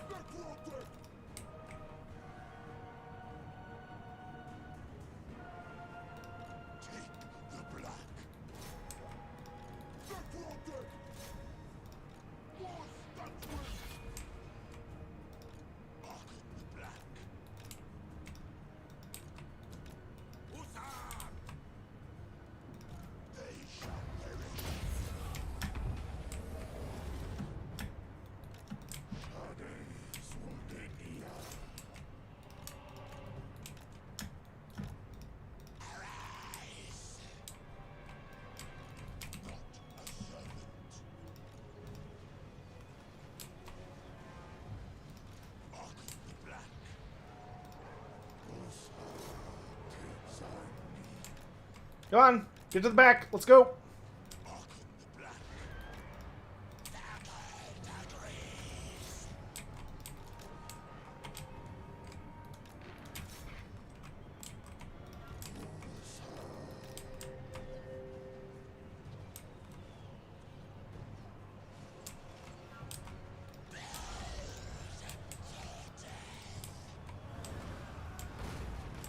Do I think we'll get to Kala and Azazel in Total War? Not as individual characters, no. I think you very well may see like an allusion to them, like they might show up in an event, or maybe I can maybe see them as like a tech character, but I don't think they're going to be like focused on Legendary Lords. Games Workshop distanced themselves kind of hard from those characters for whatever reason. Like, they both kind of had cameo appearances in the end times, and that was about it. Which fantasy RP is the best? Warhammer Fantasy Roleplay 4th edition is the best. Don't at me. All others are inferior.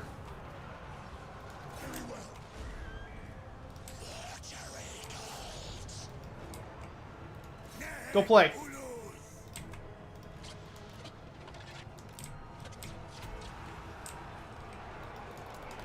Get out of there, dummies.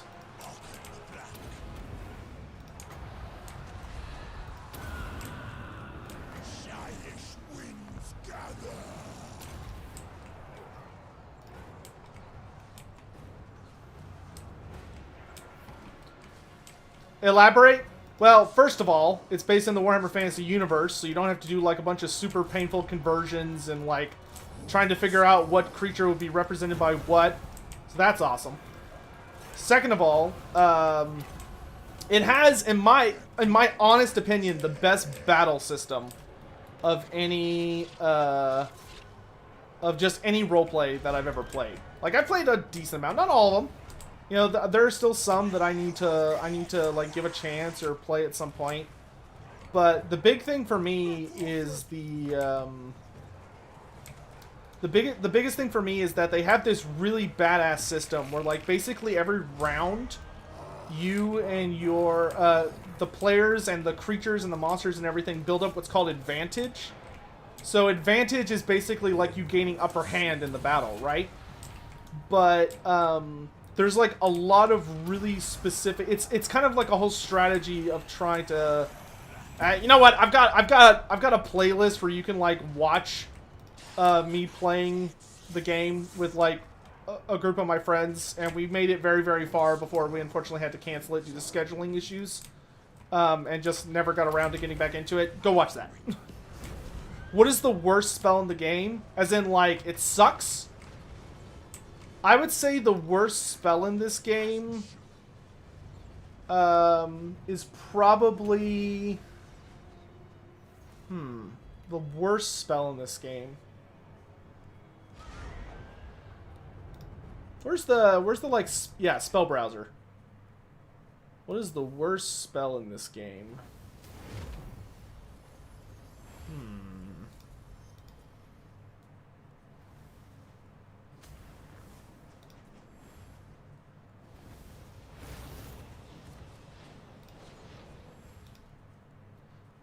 Worst spell, worst spell, worst spell.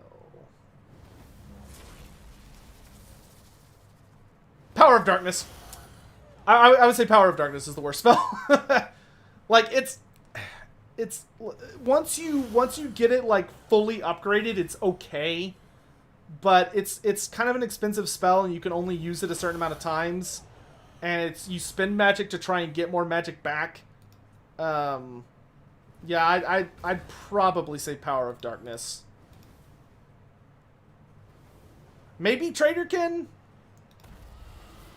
Traderkin's okay. Or Mantle of Gorok, maybe? I don't know. I feel like the lore of beast magic is not that great.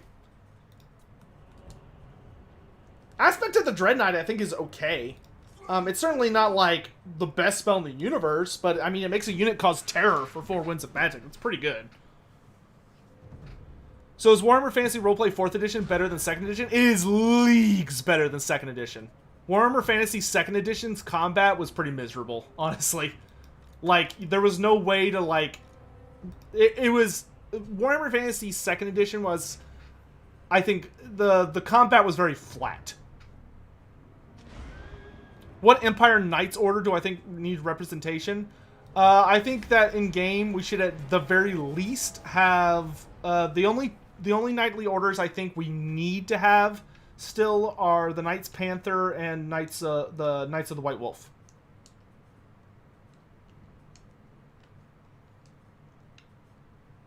I mean, Howling Warp Gale is not like a crazy powerful spell, but it is like really good at what it does. Like it is such a must spell in like multiplayer for Skaven a lot of the time. Like it could be a devastating spell if you actually get it to work.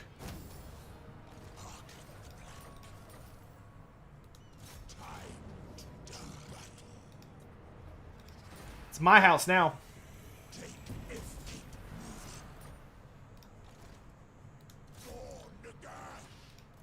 See you in hell, Virus. See you in hell.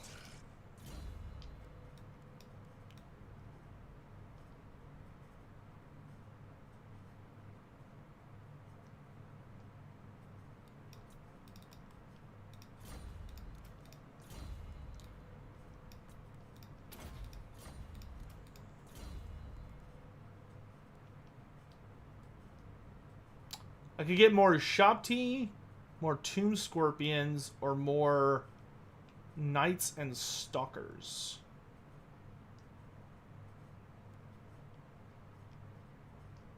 Did Arkhan make a chariot float just to show up Cetra? I don't think it was intentionally to like dab on Cetra, so to speak. I think for him it was just that was the best thing he could make. Having a flying chariot is a really good is really good for a character who's trying to avoid an enemy Tomb King like Cetra just riding up and punching him in the face. What do y'all think? Scorpions or Necropolis Knights?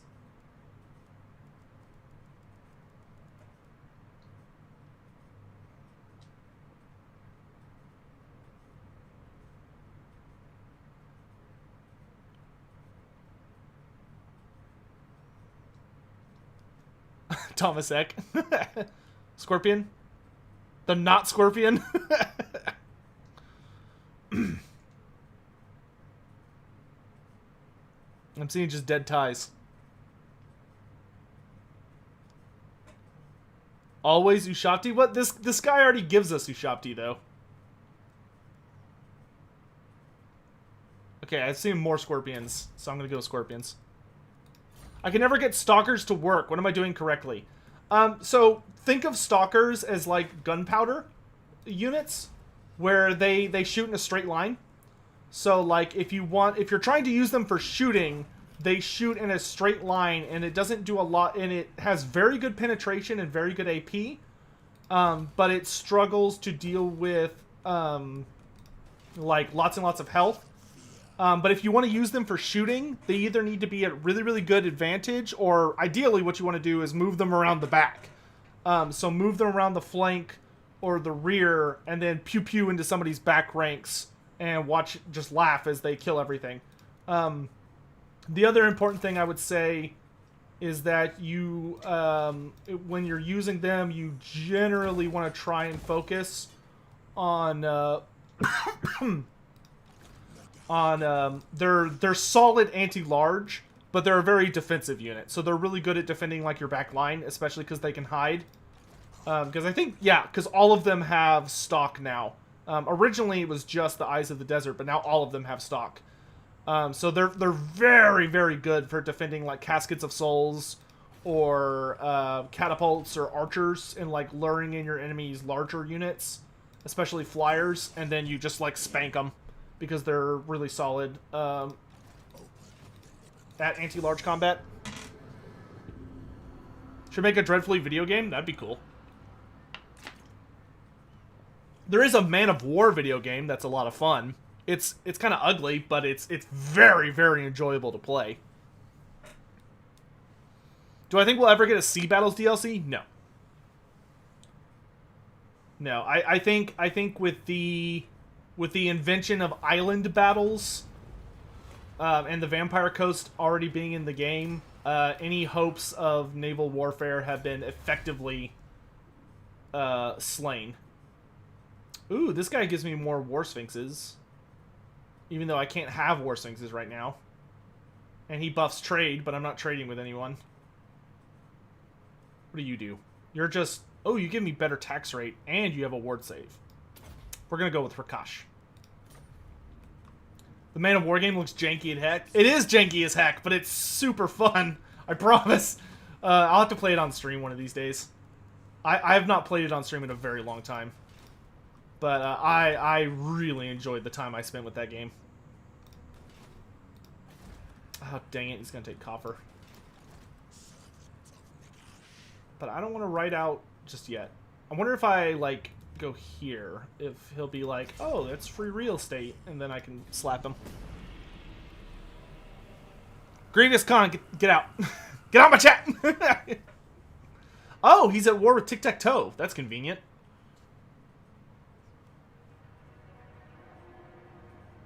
Has there ever been a Chaos invasion from the South Pole? No. Nothing... Well, there is a thing that comes out of the South Pole that is very, very nasty. And it will be covered in the Monstrous Arcanum series. So you'll just have to look forward to that episode. You won't be able to miss it. That episode, like, the title card is literally going to be an image that'll probably say something along the lines of, it came from the southern wastes. I'll see myself out.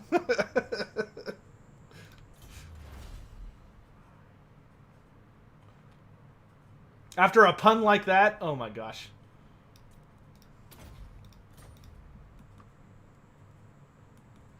Is Santa Claus a Chaos Lord? No.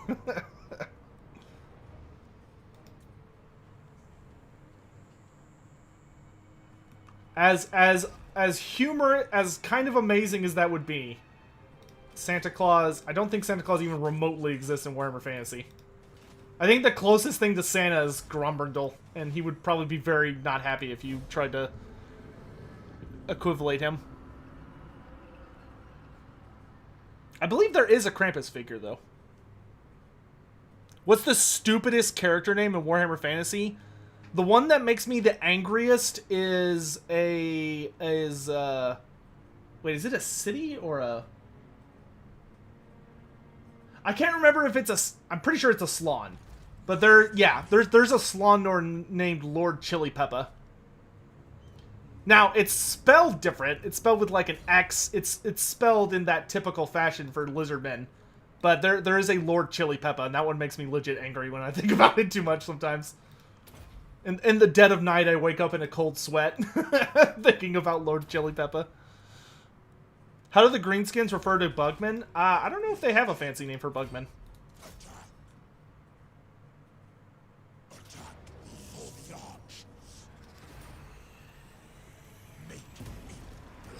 You need him in Total War?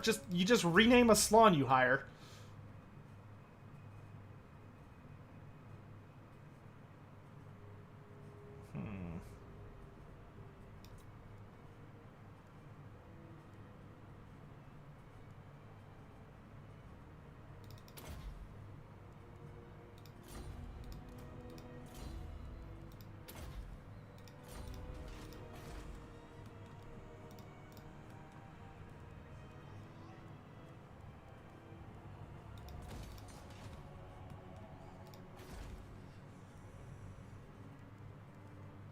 It makes me so sad how reliant the Tomb Kings are on trade for income, and then, like, just nobody likes Arkhan.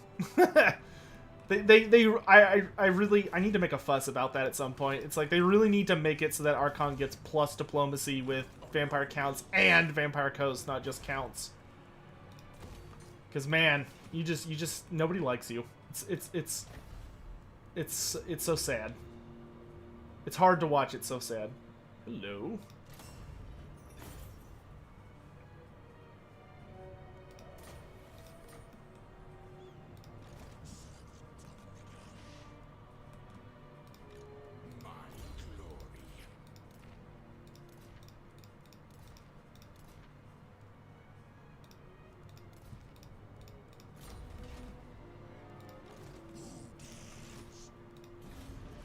I think Tic-Tac-Toe's gonna win that fight, but I should probably hover around just to be... Do beastmen come from man, or can they be from other races? They could be from other races. That being said, like... Well, okay, hold on. So, I'll rephrase of that. Beastmen are purely from the humanoid races, they are purely men. However, many beastmen were originally, like, animals that mutated alongside or with or yada and became beastmen. But there are no elves or dwarves that became beastmen, if that makes sense. Yeah, hey Cold. Yeah, we could totally talk later today, dude.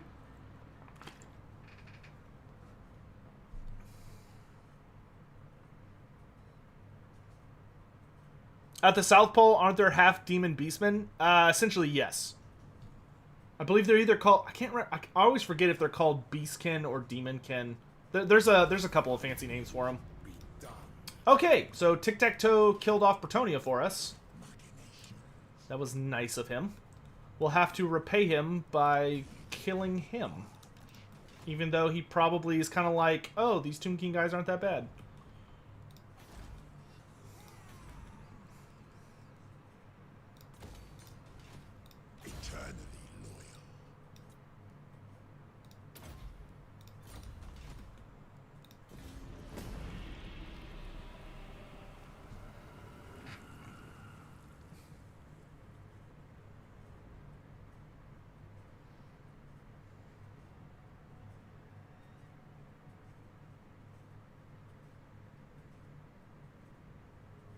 Chaos Dwarves turning into Bull Centaurs was not the same event. Chaos Dwarves turning into Bull Centaurs was something that happened gradually over time, and it was a very intentional creation. It was not an accident. Hashit very deliberately created Bull Centaurs. Why can't elves or dwarves be turned? Because they're more resistant to physical mutation. It is very, very difficult to physically mutate an elf or a dwarf. It can happen, but it's very difficult. Humans mutate like it's going out of style.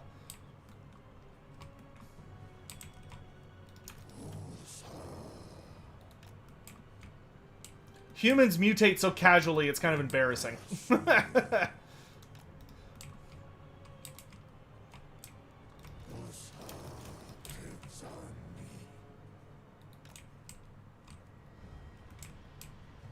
Mutate a dwarf into a taller dwarf? That's going in the book!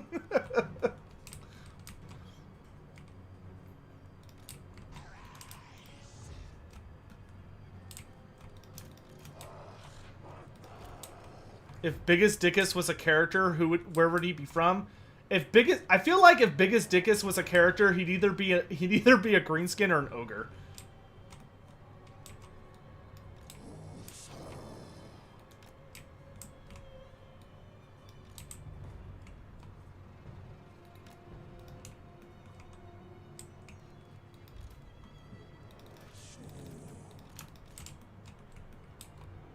Okay, which side is going to get hammered the hardest? He's got Tomb Guard, and that's about it. Tomb Guard with halberds. There's more of them. Okay, so let's kind of absolutely just, like, smash this side, and then we can go support the other side. Well, we're going to try and dominate this flank first. The good news is I've got, like, an infinite amount of spearmen to just make sure nothing gets through.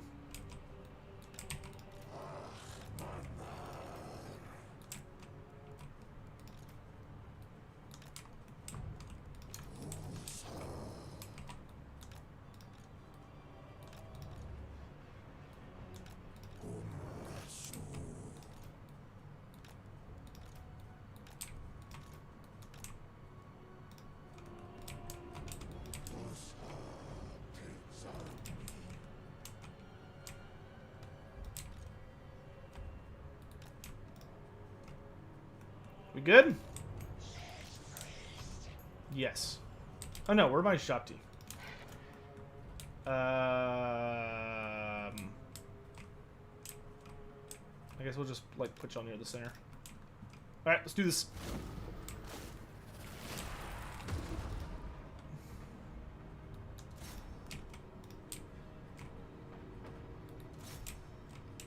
Are we gonna be able to blow up that tower in time? Might.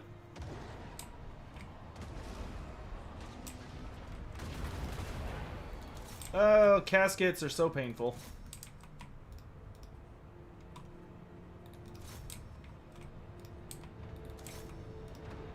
Focus the caskets, please. They hurt my soul. And I need that. Oh my gosh. Especially with freaking 2 of them.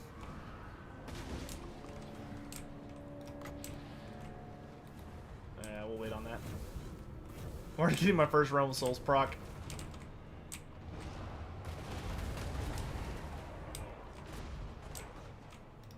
Maybe stand a little closer to the wall, dudes. Biggest Dickus would be would be to land.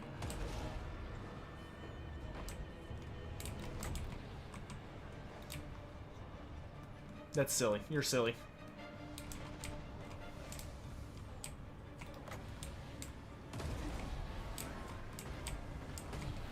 I guess we'll go ahead and do this. Maybe if we're lucky, it'll do at least a little bit of damage.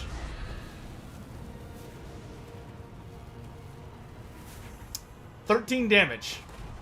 Stellar.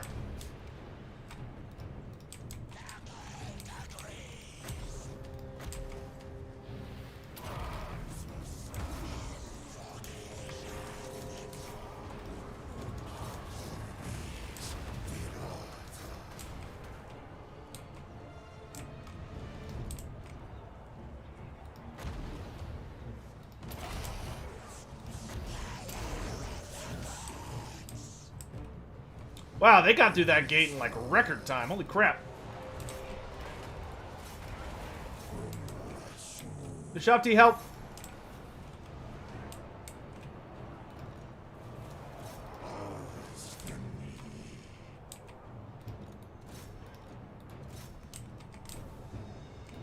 Oh yes, Ushapti. Save me.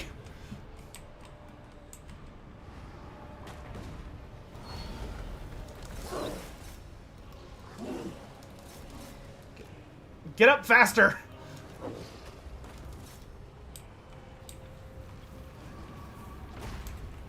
I read somewhere that the Chaos Wars created the orcs. No, they created black orcs. Basically, the Chaos Dwarves messed with forces they did not understand very well. And they did some genetic engineering, essentially. And they created Black Orcs, which are basically perfected orcs. And the problem with creating orcs that don't have any flaws is that they lose their only weaknesses. So the Chaos Dwarves proceeded to get like a giant slave rebellion on their hands that they were completely not ready for. And they would have been wiped out if it hadn't been for the Hobgoblins. Because the Hobgoblins betrayed all of the other greenskins to make themselves look good in the eyes of the Chaos Dwarves, which is why all the other greenskins hate Hobgoblins so much. Because word got around that they're just the worst. Would y'all stop dropping your attack orders, please?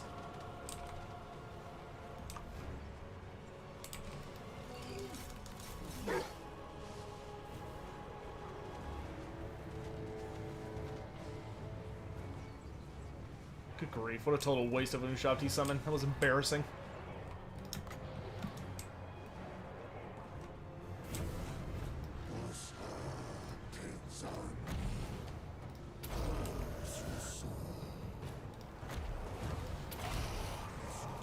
Okay, let's clear things up on this wall, and then we can go continue conquering. Whoa, whoa, who are all these jackoffs?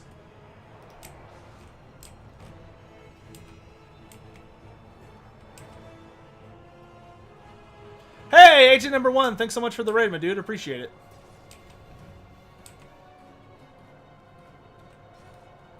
Yeah, the Chaos Dwarves creating the Black Orcs is probably the biggest oopsie that in Warhammer Fantasy.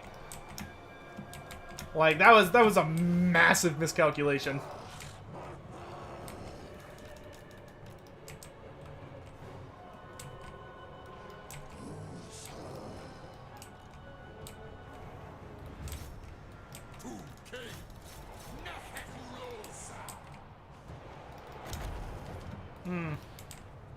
I don't want to do that just yet.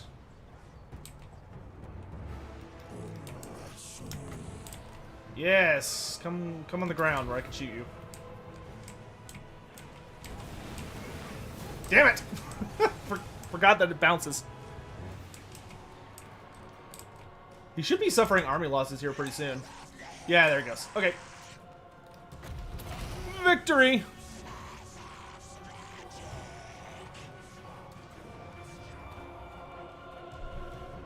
If I recall correctly, there's actually a mention in the Tarmakon book that the Chaos Dwarf who like had the idea to create the Black Orcs.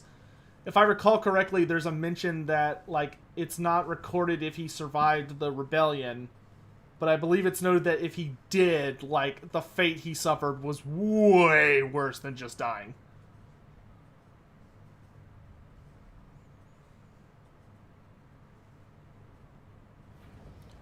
Grievous Con, well, it's good to be back into doing stuff like this on the regular again.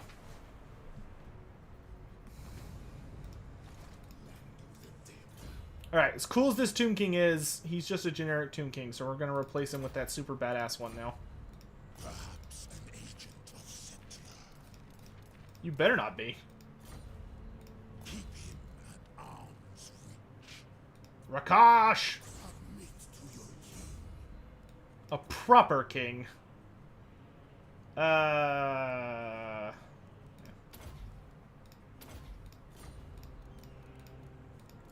Ooh, we can get Great Bow Ushabti. That's cool.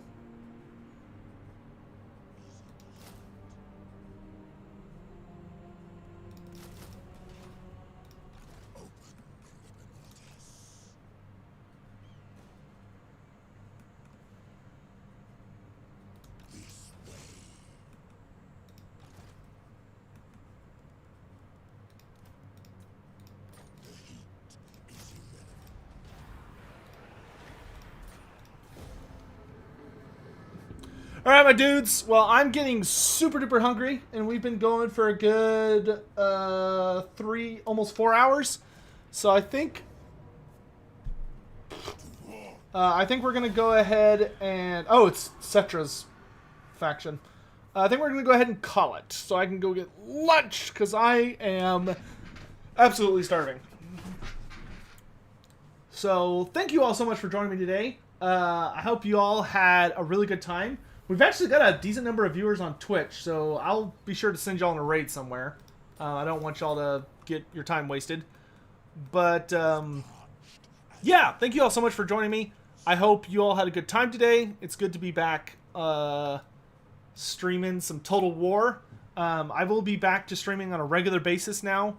Now that I've kind of gotten my groove going on creating the Monstrous Arcanum series, I'm feeling really good about script writing and recording, so I'd like to get back to live streaming on a regular basis, because funny enough, I think that's how most people like tune in and get their Lore Master of Sotek news, is on live streams. So in case you missed it or you haven't seen it already, just a quick reminder that I have started a new lore channels are back up on the channel now. So if you want to learn about all sorts of crazy, horrible monsters in Warhammer Fantasy, then definitely be sure to go by the YouTube channel and check that out. Because we've got all sorts of super badass, spooky monsters that we've been investigating. And it's like a narrative series that's got like a bunch of cool stories and stuff. And yeah. So with that, I hope you all have an awesome day, and I will... When's the next head-to-head? I have no idea. I have absolutely no idea. Let's see, where can I send the Twitch people? See if I see any names I recognize.